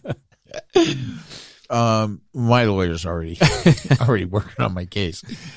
I think that, out of some of these conversations over the course of the last year, and we talked about this a little bit, I think, on the last episode too, I see some good stuff happening, right? Like I see some recognition of some things that need to be changed going forward. I think that as a country, I think really Trumpsters not excluded or whatever. I think as a group, we all understand that it would be good to try to root out and correct the systemic racism in the judicial system and in business itself, and just to the extent that you can find it and you can make advances on it, right? I don't think it needs to be the Crusades. We don't need a witch hunt for this throughout we don't need vast draconian regulations to do this. I think just the will of the people, a political will, a will to, hey, systemic racism in business, in law enforcement, in the judicial system, in politics, not good. And since it's not good, wherever we find it and identify it, we should work to correct it. And I think that's all it really takes. And then the other thing is that I think we should all be able to agree that we need to fix the educational system and provide a way up for vast swaths of what used to be the middle class, and that not doing that will be our downfall. So yeah, I think that's an area where you and I agree in that a way to close. I like the way you framed it. We had a conversation off the air last week. I don't remember if this part made it on the podcast, but I liked the way you framed it, where you were basically saying the issue is the gap, right? It's not me taking your money, right? And it's not punishment of the wealthy. No. Everybody should want to look at the wealthy and say, I want to live in a world where I can get there too. Yeah. Not be jealous and try to punish and strip them. Anybody that's poorer than me to come for my money. Exactly. I don't want that either. Right. And the way I think that the conversations in this country are shaping up is incorrect on how to address the gap. But one of the areas you and I agree on is what you just said, which is, on the opportunity level. There's not enough good choices and good opportunities at that level for retraining and providing opportunities for people to learn additional skills, and that's what we need to focus on. Yeah, I think if you find that there's this large segment of younger workers, younger members of the workforce languishing at a Home Depot, right? So they can make $15 an hour. I think that needs to be looked at as a symptom of other things that aren't right. Where's the opportunity? Why would you have this out of whack number of younger workforce people even trying to work at Home Depot? Why, look, there are some 50-year-olds that need to work at McDonald's that need a living wage because they're going to work their 40 hours a week, and there shouldn't be a job that you work at for 40 hours a week and you can't feed yourself. So, that is $15 an hour the answer to that? I don't know. It won't but even then, it won't be the way costs are going up right now. I mean, inflation is about to bust wide open. Right, on the food side. Yeah, no, it already has. Yeah, it's crazy The already. big question within the markets, which we had on right when you came in, is the inflation that we're experiencing. Is it some type of temporary inflation, or will it be sustained inflation? Is it a correction? Yeah, and that's the big if that we don't know. But you just made a point about those types of jobs. See, I see that part a little differently. I think those jobs should always be there because those jobs exist because they're providing a service or a product that people want. The question is there any other type of opportunity for upward mobility? The 50-year-old you cited who's working 40 hours a week, maybe it's a second career. Maybe it's the old kind of joke about the Walmart greeter, right? Maybe you had a career, maybe you had a spouse that died and you have nothing else to do with your time. Maybe you have a pension, you're making money, but you just want to go do something. So I think the opportunity for that job exists because that retailer is selling something that people want. There's demand, but we don't owe that 50-year-old the opportunity to live off of it. No, I understand your point there. I mean, typically I could be argumentative and say that, but because you're angry. Yeah, because I'm angry. No, I think I understand that. I mean, it's not that I disagree with that. I mean, I think it would be great if you are in a situation where you're, hey, I really don't know what to do with my free time and I just want to work so I can get out and say hi to people and this and that. And you want to take what we would always have thought of as a, minimum wage job, or whatever that minimum wage is, it doesn't really matter, $15 or whatever. If you're going to go take a job that's at the very bottom of the legal pay range, then you shouldn't expect to raise a family. Exactly. On that, right. But if you're a single person and you work 40 hours a week, you should at least be ensured that you're making enough money to feed yourself and provide shelter. As long as you can ensure the employer that you have the skills that they need to pay you more. Right, exactly. But so, I mean, I think that the common opinion is, and I think the statistics will probably bear this out, although I don't have them at hand. Make them up. Yeah. Sorry, not part of the Trump administration. Is that I totally lost my train of thought there. That was a good one. You're older than me, but even in my day, when I was young, we'd refer to minimum wage jobs as just that. So-and-so, a friend would say, I'm going to go get this minimum wage job over the summer, and then I'm going to go do this. Right. And it was always transitionary. It was always assumed that it was minimum wage for a reason. You weren't supposed to stay there. The problem is we have gone through changes in the country economically and had because of a multitude of bad decisions and lack of foresight, we have a lot of people that still need to work and there are no jobs for them, right? And they're not 15-year-olds. They're not kids. They can't live on $15 and there's no an hour. jobs for them because they can't do anything else. And that is kind of the root of what we're talking about. Right. And so I think we agree that well, a couple things. I mean, we won't agree on this, I don't think. As a country, unfortunately, we need to have a safety net for those people. And because there's no upside to having large portions of the workforce languish in poverty. That's not good for the country. It's not going to be good for the long run. So in the short term, we got to figure that part out. It's not right to just say, well, hey, that's their deal. That's their fault. They don't have the education, because they never had the opportunity to get the education. The education and the opportunities to learn things that would pull you out of that situation are non-existent. Yeah, and I don't disagree with the concept of a safety net. I wouldn't agree with a literal safety net that says this is something you fall back on. I think the safety net needs to be on the front side of it. Here's how we do a better job. I agree with that. Yeah. I agree, but you look, and our basic differences, different outlook on politics is not going to prevent us from agreeing on this. Those people should not be abandoned. So we can agree or disagree. It doesn't matter. There are other opportunities, like, for example, these kids that are making minimum wage. What if we hire them to be in the firing squad in South Carolina? Oh my God! It takes some skill to point that thing and hit your target. Yeah, there you go. Well, it does sound like there'll be some jobs opening up in South Carolina. Oh my God! Don't we know a lot of people from that area? Yeah. Speaking of violence, are you following this Israel thing?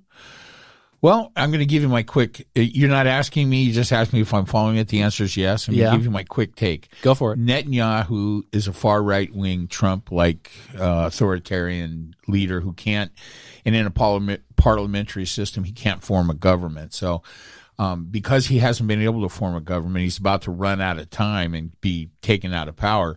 He started a military conflict with Hamas, and is going to keep it going as long as he feels he needs to protect him from losing his seat of power. So for me, and listen, folks, I'm not anti-Semitic, but any criticism of Israel is typically couched as anti-Semitic. That's just not the case when their politics are swung so far right. I mean, think of Netanyahu as the Israeli Trump. And this is just a classic move by an authoritarian to shore up his failing government in a parliamentary system. It's morally disgusting, right? And it's Israel that needs to pull back, right, and stop with the. I mean, their thing is, hey, you send a missile at us, we're going to respond 5 times, in a 5 times factor, right? Okay, I get it. You're small. You're surrounded by enemies. But you've always had our support, and you most likely always will. And there's not going to be any proxy war fought in Israel with Iran. That's not going to happen. So cool your jets and do something in a humanitarian aspect. This is not good. So that's my feeling about that. Yeah, I've been following it. Yeah, good. Kind of dissertation on what's going on there, but it's the example you gave about, you can't criticize anything Israeli because it's seen as anti-Semitic. That's a perfect example of kind of the bullshit. And I agree with almost everything you said. So in a risk of bringing, I didn't think we would be at opposite ends of those. No, and a risk of bringing the show to a halt. I agree with you. And that's it. Thank you, folks. But we shouldn't be afraid to just speak to whatever the issues are. So if we're being honest, going back to the history, right, of how Israel became a nation, I mean, this was all of the UN's doing, Britain, the U.S., we take from the Palestinians, we take their soil, and we give half of it, if not more, to the Israelis, and they set up a state. And the big issue is that it's been supported financially by the U.S., and just recently, in the last couple of weeks, didn't Biden come out and say, aren't we the only nation essentially to agree that Jerusalem is the official capital of Israel? And this is something that the Israelis have wanted, that commitment from us, and several administrations in the past have basically said they will make that commitment and never came through with it. I think, if I have this right, back to the Bush days, through Obama and Trump to now. And I think Biden came out and officially recognized Jerusalem as the capital. And I'm just wondering, do you think that gave Israel the confidence to retaliate and do all this bullshit that they're doing? In other words, here's the question. If they feel like they have unconditional support from the U.S., don't you think they can do whatever they want? This is a pretty touchy subject, and I don't want to... I seriously do not want to say anything flippantly on my part that would be offensive to anybody, that's of the Jewish faith. Okay. Yeah, that's all Jewish understood. Americans or expats. Of course, from Israel. we're all saying that. Yeah. We love everybody, except if you're in the South. But just from a foreign relations perspective. Yeah, well, I mean, I think it is, as I said, originally, I think what we're seeing here is a current political situation where the far right has risen to power in the Israeli government, but it's a parliamentary government, and he hasn't been able to put together a government, right? So hasn't he been threatened to lose his job several times? He's on borrowed time. So what Trump did during his administration was pump Netanyahu up because they're of a similar ilk.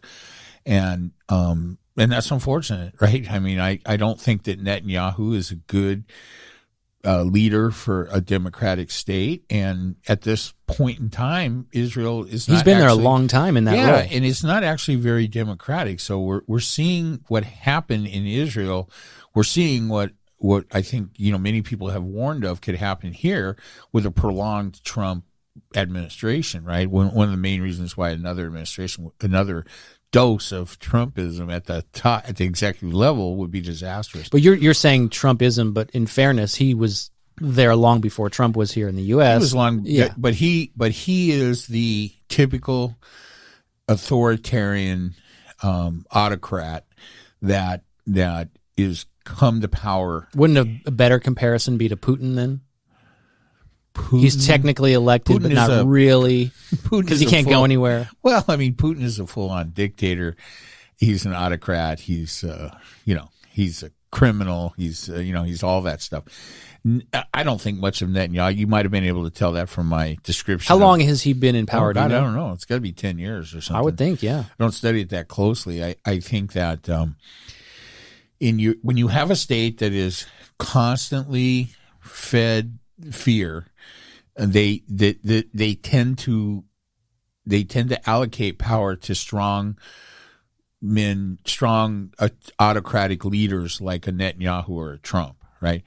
So, and we're just seeing the same thing here that we see all over the place, right? And it should be called out for what it is, right? And I don't think that Israel should be given more or less leeway to commit humanitarian atrocities than any other nation state. So, I mean, I think Hamas should stop flinging random missiles into Israel. I mean, that's their mistake, right? And then I think that Israel should, they by far are the superior military power, right? Because they're supported by the U.S. Well, I mean, yeah. And I think that when you are supported by the U.S., you have a responsibility to adhere to basic democratic tenets of governance. So that being said, what is the U.S.'s role in the current situation? Well, the U.S.'s role is that they need to tell Netanyahu, Didn't we do that, though? Netanyahu to knock the shit off. Well, I think they're in the process of doing it, right? I mean, having the U.S. government do whiplash type reverses in policy is not good, right? So, just one of another of many Trump-related policy decisions, ill-advised and ill-thought out, that are coming back to haunt us now. But again, right? I think I take it. And yeah, he enabled it. His unbridled support, his unilateral decision to approve the declaring Jerusalem. Listen, I hate to say it, but Jerusalem is the religious. Isn't that where Jesus is from? For every other religion. So to unilaterally decide that it belongs to Israel is probably not right. So is that really the crux of the issue? Is that several other religions claim Jerusalem as, what do you call it, the holy site? Well, and that's their place of origin, and therefore it should be like D.C., it should be a neutral place? Yeah, well, minimally, I mean, Christianity, Judaism, and Islam all originate in Jerusalem, right? So, I mean, if people, this is the problem with religion. It should be a shared place, not the capital of Israel, right? Tel Aviv is the capital of Israel. And that's where it should be. That's where it should have stayed. I can't imagine, and feel free to contact Travis at our community, at our email and stuff, for our Jewish listeners that I mean, maybe I don't understand something about the situation. I'm not Jewish. I don't follow it that closely. So on a strictly political, outlook, this is how it looks to me. If anybody has other viewpoints on Israel and their position, I would be very open to hear it, as well as anybody that has opinions about the Palestinian position too. So I'm all about understanding more about it, but at the current thing, lobbing missiles into areas full of civilians, even if Hamas is putting their control in their military facilities in the middle of residential neighborhoods, you can't say, well, fuck it, then we're just going to kill all these women and children and babies and stuff because that's their fault. Hey, you're responsible for the bombs you drop. Shouldn't this be a wake-up call where we finally, people around the world, denounce religion? Isn't this the real crux of the issue? It's fucking religious maniacs. Well, I think I probably could agree with you about that, right? I don't think that there's any possibility of that happening anytime soon. I remember when I was a teenager being concerned about the Middle East. It was really a non-place to me. It was the lore of Sinbad and weird stereotypes of Middle Eastern, flying carpets and all that shit, all that stuff, right? Mm-hmm. And probably I thought of most of it as English colonies, to be honest with you, which was true too. Yeah, and probably was true. Well, during some part of my life. But then back in the 60s, when the Middle East just, appeared to be turning into a powder keg, and we were all, especially after Vietnam, we were all wondering where the next conflagration, where the next police action or war or whatever the hell you wanted to call it was going to take place. Middle East seemed like a good bet, and then that finally did come true in the 90s. Well, that kind of, yeah, but here's the thing, and I'm not saying that a moment ago we needed to protect Kuwait. Well, a moment ago when I don't know if you were specifically saying that this is all Trump's doing, but the reality is that whoever the sitting president is going to have to, I'm doing air quotes here, deal with it. And as long as we're providing funding, we have a responsibility. So it's on one hand, I think it's easy to say, just back off. We don't want to be the police of the world. These aren't our issues. Like you said, and I agree, we don't know what the hell we're talking about. We're not there. I can see both sides. I think what I can see from both sides is there should just be peace. I mean, who the fuck wants to drop bombs on one another? Well, here's the thing. U.S. interests dictate that we do whatever we have to do with whatever our moral compass as a country will allow us to do to maintain Israel as an existing democratic state in the Middle East. It's the only real one, right? And it is vital to our interests at this time, at least, that we do whatever we have to do to maintain Israel's sovereignty. So do you see that as a point of weakness in the sense that we really can't influence them in any way because we need them? Do we need them more than they need us? Israel? Yeah. Well, I don't know the answer to that. I think definitely they need us more than we need them, but it would not be in the United States' best interest for Israel to fall, as far as that goes. For us to end support of Israel, but that cannot be a blank check for Israel to commit atrocities. Yeah, and I think that's kind of the way I look at it. So at some point, then, isn't the current administration going to have to decide what's over the line? Well, the Biden administration is going to they're already being, and I don't know. Who's our Secretary of State? Bilkin? Yeah, Blinken. Did he go over there? He hasn't been there yet, but he's very possibly going to be going there soon, which will be an indication. That's the kind of message that gets sent, that, hey, the United States is not disengaged. We're not going to sit back and let Israel do whatever the hell they want, nor are we going to sit back and let Hamas continue to lob missiles into Israel. So the next step would be to send the Secretary of State to Israel. Not going to send him not going to send them to Palestine. That's not going to happen.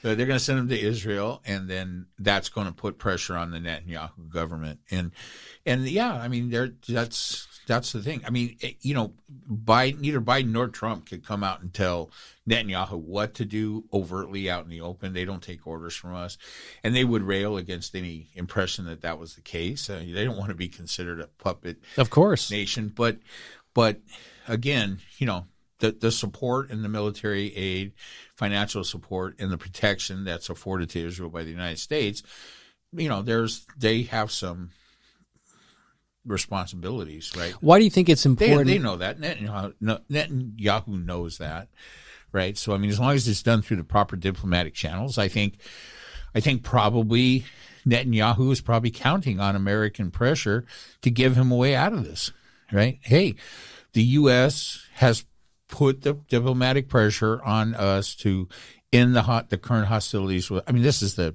press release I see coming out of Netanyahu's face in the near So in other future. words, he can save face why he's, you know, he doesn't want to be seen as weak by his people. Yeah. We have defended, we have kicked their ass again and taught them a lesson again at 5 times. Whatever they did to us, we did it 5 times stronger. That's their thing. That's Is that what they it did. was? It actually 5? Yeah, so that's their official Wasn't policy. was that a Trump line too? 5, or was he a 10 factor guy? I don't remember. Netanyahu is a 5-factor guy. Israel is a 5-factor. Why- It's why- always been that way. Why is it important for Israel to claim Jerusalem if it really is this holy site? Why do they?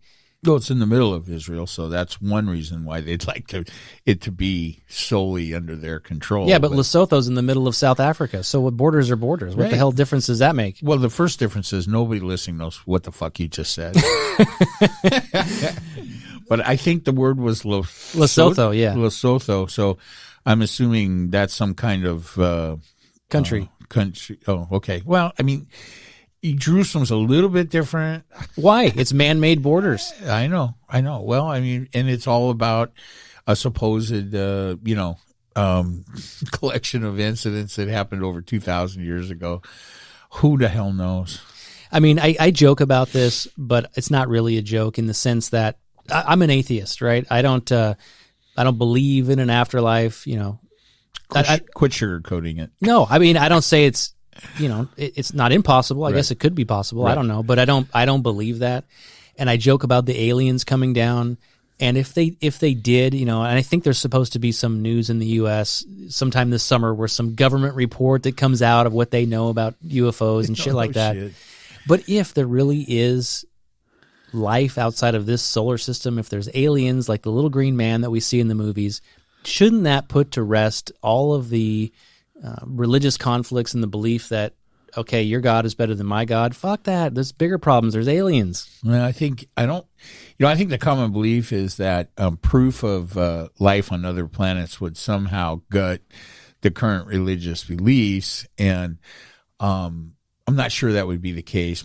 From what I can see, it doesn't matter what evidence or what theories are put forward, what scientific advances are made, that there's always some way to explain it.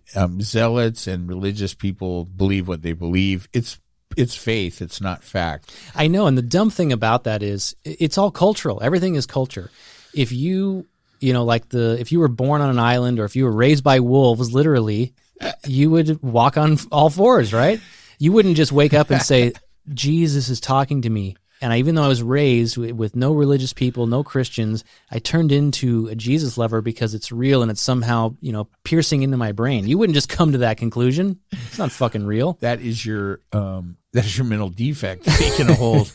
You know, my personal. So I'm going to go out on a limb here because I don't know that I've ever. You've been pretty forthcoming today about your stand on you're an atheist, which is gutsy. I think that if I had to, I can't go as far as to call myself an atheist. I'm certainly an agnostic. I don't believe in the Godhead of any of religions that we currently know of. I don't accept any of those tenets. I don't think Jesus Christ is a thing. I don't think any of that's real. I don't. But I don't propose to know that it's not real or what is real. So I just am open to whatever, and I'm willing to accept there are things I don't understand. And I think that's one of the key differences, right? Part of that is my views on control and how you arrive at a healthy outlook concerning control. And I think you have to kind of just give it up and say, hey, I don't know what's going on, and I don't have to know in order to have a good life. And so to that effect, I don't like this under the surface anger that I'm feeling currently. And so I think the only thing I'm going to do in regards to that is try to analyze a little bit where it's coming from and try to deal with it better. I think that's all that's really required. You had to make this all about you, didn't you? It is all about me. And then, but I think that for me, what little I know about science, it seems impossible that there isn't some type of life. I mean, I've read enough science and science fiction to have a rudimentary, very, very basic feel for the scope and size of the universe at large. And we can't be the only life that, if this chemical reaction happened here and we became what we are, it's happening other places and in other ways. So, I know. So to that end, I don't need any proof of life on another planet. I kind of think we're too far away to ever actually obtain that proof. You don't know. I don't know. They could come to us. They could. We're certainly putting the breadcrumbs out there, which I don't think is a great idea. Why not? Voyager, not really my first choice. Why? Well, because, dude, I mean, we're part of the protection we have. I mean, first off, why do we give a fuck? Why do we want other people to come to us? They could very easily be dangerous.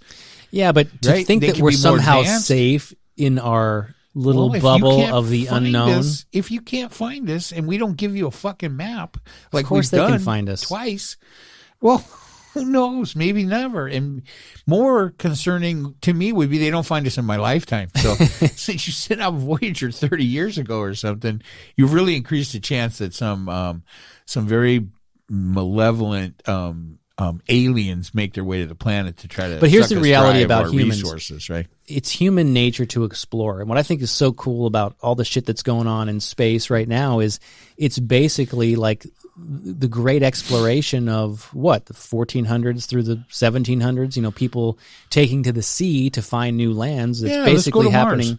Well, that's what we're doing, and we're in outer space. So my point is, I think that humans have this, it's just in us to explore, to search for new things, to search for something bigger than us. And so to your point about, being found, it's either they're going to find us or we're going to find them. Well, the good news is that by the time we get to Mars, there should be a Panda Express there because the Chinese landed on there you Mars go. this You're week. on the board now. All right. Oh my God, that's so racist. And then, but we flew a helicopter there last month. So fuck those Chinese. We've got helicopters. Is that what you're saying? Yeah, well, we've got helicopters on Mars. I mean, I think I'd like to know if there's any evidence of Mars on Mars of life. Back when there was water in an atmosphere, before Mars lost its magnetic field, which is the death of any planet, and eventually will happen to us. I mean, if we think we're going to find dinosaur fossils, I mean, what's the definition of life? I think we're going to find evidence of microbes. I mean, we kind of know the age of these planets, right? And it has nothing to do with 2,000 years. And so I think if we find microbial evidence in places where there was water and other chemicals, in abundance, that will tell us something. And if we don't find it, it doesn't really tell us anything. It just doesn't confirm there was. I mean, I think it would be important if we confirmed there was life on a different planet other than this. That would go a long way toward just encouraging the acceptance that there's probably life out in the universe. But even if there's not, I think, are you saying that if that ends up being a dead end, that casts a shadow of a doubt then? I don't think so, because again, it would just be cool if there was evidence. I started to kind of expound a little bit on my view on religion. Here it is. I'm going to make this as concise as I can.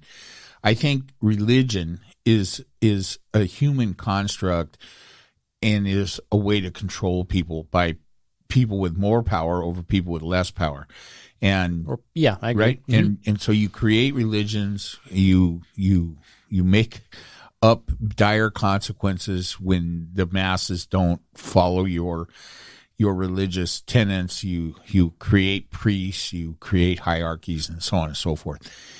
It's and always, priests rape the little boys, and it's never ending. That's just a Catholic thing. Sorry, Catholics.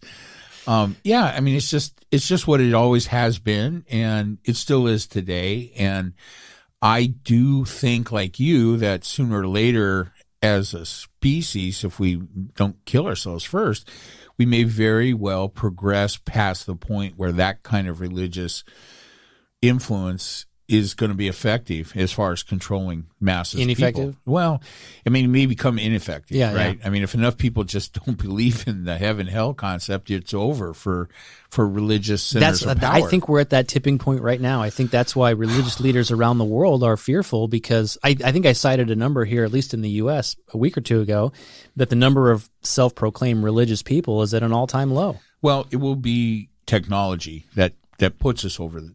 Technology will be the tipping point. So that means that all of us that think that would be the right thing, right, need to be careful and stay vigilant that we don't let any Trump type. Here we go. But here's the thing, Travis. It's not just always bring it back to Trump. Trump's not the cause. He's the symptom, right? This whole episode has been a symptom of something that we're letting happen. We're letting fear control our decisions. I mean, as people, as humans, not even necessarily Americans, this is happening all around the world.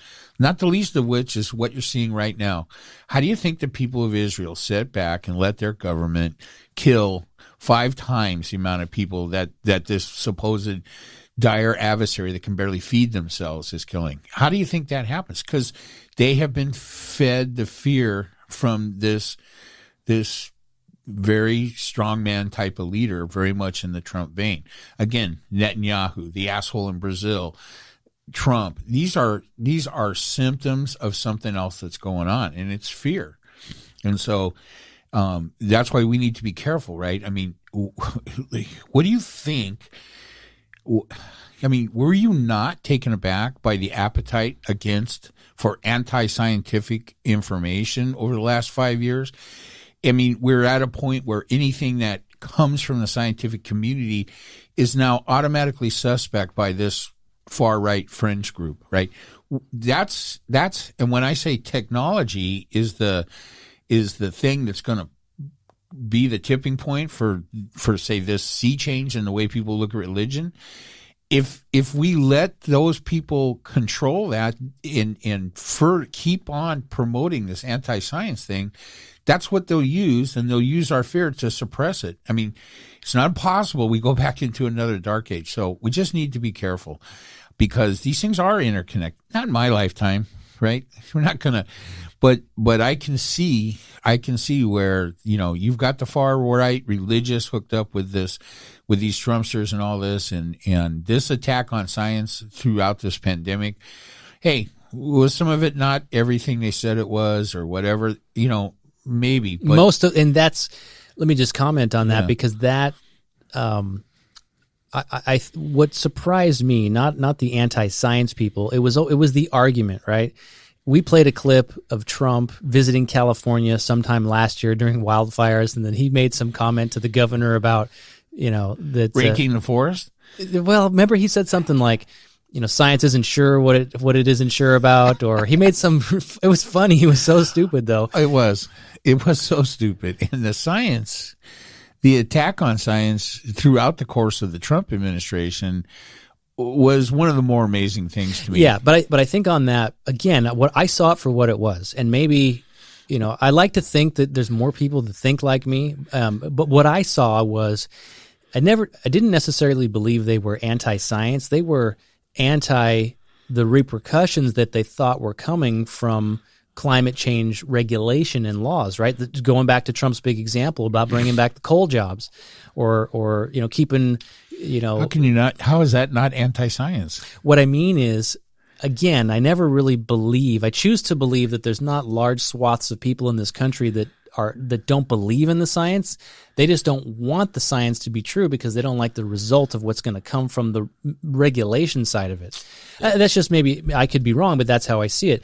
And then I think it really ballpark, there's 85 million of them. Yeah, but then it backfired. Remember, we talked off the air about that great Bill Maher clip where I don't think we're allowed to play it, but he was basically ranting and raving about how that the Democrats fucked up the whole science argument with COVID, because it turned out that was one thing that they were pretty wrong on and continue to be wrong, how we opened the show about the masks and shit like that. I think that I understand all that, and I think that probably in retrospect it'll be easy to go back and look at everything COVID related and say, yeah, it's unfortunate. I mean, anytime you cry wolf on something, it's not good for your cause, right? So, whether it's Black Lives Matter and, they're going to call out some cop that arrested somebody or had to, hurt somebody in the process and call it, systemic racism. And then it turns out to be, that the guy was on PCP and he had he had an automatic machine gun or something, and the cops did what they needed to do. That's not good for your movement, right? And when Democrats as a group embrace the science and want to go, do all the things that seem like they were the right things to do to handle a pandemic, and then, hey, this is the things in the name. It's a novel coronavirus, right? It's new. So there was a lot of things they didn't know. So you do a bad job. You're trying to deal, as Democrats and as the science, you're trying to deal with getting information out there to the American public specifically that talks about, hey, here are the things we probably should be doing because this looks like it's going to be a global pandemic. And then your message is being fucked up by the Trump administration. It was all because of religion. Remember, Trump wanted to open everything by Easter. Yeah. Well, I mean, religion at the center of the problem again. There you go. So I think that, I think that maybe the Democratic view on how the pandemic should have been handled in this country was definitely, they kind of lost the messaging battle in that, because Trump had the bully pulpit, right? And so now that he's out and his media access has been severely restricted, more rational messages can take over, and it'll be over basically soon. And we'll just have to see if we're going to get ready for any future challenges of this type. And I think it will be a shame if the ability to respond to future pandemic type challenges, which are coming, there's 6,000 or 8,000 identified coronaviruses out there in the wild. Another one's going to jump the barrier. Well, I think it's up to the Democrats now to make sure that the next actual real problem via a virus isn't mishandled, and that is by not continuing to breach the trust of the American people. And I think Biden sees that. I do. I think they're a little bit worried about the progress of the vaccines. And you have to make a connection that getting the vaccines gets you something back. It gets your freedoms back. It gets your mask to come off, right? And then, but you still have people making it a political issue. And if they continue to fuck that up, then people aren't going to listen the next time around. I am a little bit. So, a couple of things. Number one, I have a zero tolerance for the traditional pre-COVID anti-vaxxing horseshit that's out there, and in general, they're connected with the extreme right. So, is it part of the Republican anti-vaxxing, part of the supposed Republican How big platform? of an issue is that? Do you know? Is there like a large group of people? I don't even know. It's large enough to cause sporadic flare-ups of polio, measles, is that right? Chickenpox, things that should be eliminated, right? So, yeah, I mean, when you get into a concentrated area, typically going to be some red state in the other part of the country, and you get a large concentration of these kind of people, and they're in their echo chambers, and they start hearing about how vaccinations cause autism, and then you get a few hundred or a few thousand people that decide they're not going to vaccinate their children. Then they force their local governments to get them into public schools, and all of a sudden measles outbreaks, there's a German measles outbreak, and how many kids have to be, damaged in the womb, before they wake up and put their foot down and stop it, right? So anyway, that was all going on before. So now I've been just checking with people on my day-to-day, and I'm still not seeing that many people. Hey, I've had both vaccinations on the Moderna, so I feel immortal or whatever. Yeah, why not? You're chasing people down in parking lots. Yeah, I got no fear of death. Hey, easy. Sorry.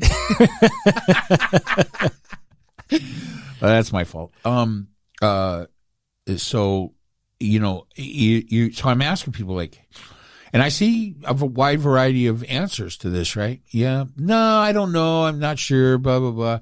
Yeah, I had one guy tell me that, I haven't done it yet. And I'm not sure. I haven't actually got my kids vaccinated yet. This is in California, in this area, right? Well, you can't.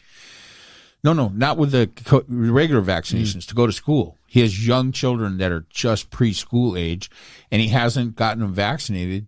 The vaccinations that they're going to need to go to public school. So he hasn't done that because he's being all this anti-vaccination, anti-science stuff is getting to him somehow. He's not.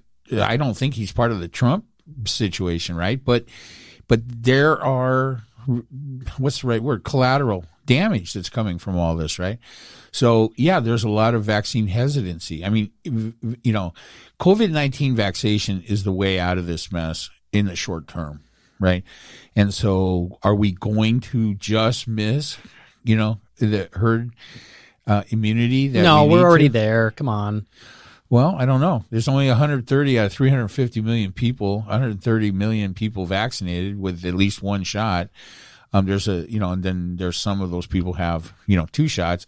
So yeah, we're not quite there yet. Right. But remember, there is such a thing as and I'm not arguing the anti-vax position. Right. I've had the vaccine. My kids have all the vaccines they need to go to school. Right. I think it's dumb to not want to take advantage of technology and science. Like these same people who are anti-vaxxers probably have an iPhone.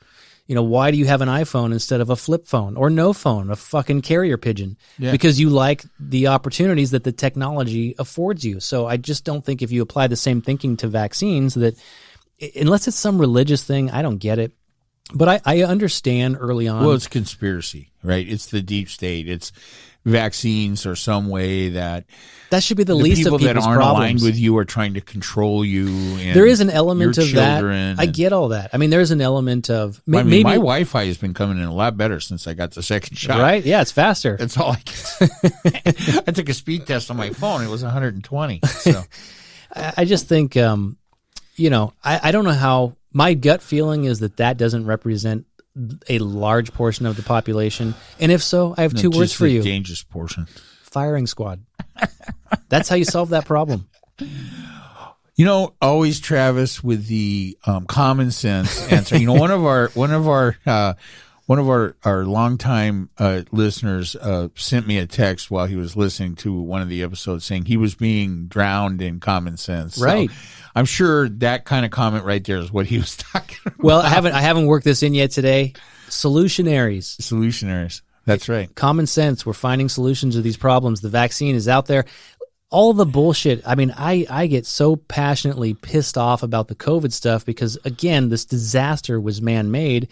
And the point I was just making about herd immunity is, and I might have even said this last week, it was never part of the solution that we were going to have vaccines. In other words, we were going to return to normal because that's the right thing to do. It would happen naturally with 2 weeks to slow the spread bullshit and at some point with some type of immunity. There was never the vaccine part of the equation because it didn't exist. And now that it's here, I think people are pissed off like, oh, now I can get my freedoms back if you make me take this. I've heard that argument. Again, I think it's a small group of people. But I do think I think politically in this country, number one, they've lowered the age to children, right? It's down to 12, I think, now with Pfizer. Yeah. So that's going to bring in I don't know the numbers, but a huge group of people that were not eligible for the vaccine before. They're probably going to lower it to 5, I'm hearing, maybe by the fall, to try to get some of the grade school children in, those are all going to trend the numbers in the right direction. So I think for anybody else, firing squad. What can I say? I'm down with that. I guess my closing comment on this part of the discussion is I think that part of the vaccine hesitancy that we're seeing out there is that there has been such an assault on facts, science, and truth by the prior administration and the general Republican Party in general for the last 6 years that we've done significant damage to the ability of the public to make an informed decision about certain things, because they have been fed so much lies and bullshit by, you know who I'm talking about. Yeah, but you can bring a horse to water, but you can't make him drink. So let me think about that. That's AA speak right there. Is it? Well, here's what Biden's approval numbers aside, which all the reports suggest he's got sky high approval numbers. It's over 50% all the time. I think that the consensus of the American people, of Congress in general, is at an all-time low. So yes, I know the things that you're saying about the misinformation campaign on the right, but I think in general people just distrust their government. Yeah, that's a legitimate statement, and I think we could debate endlessly what all the causes for that are. I mean, some of the overstatements or misstatements by Democrats in how they wanted COVID to be handled might be playing a part into that, right? Mm-hmm. I mean, when you tell people you don't need masks, then you should use masks, then you don't need them, blah, blah, blah, back and forth. Nobody can make. People have a hard time understanding how science works and how the medical community is going to deal with something that they don't have a lot of knowledge about. And when it needs to be translated into the correct public policy, I think some errors were made. So yeah, that has contributed to it.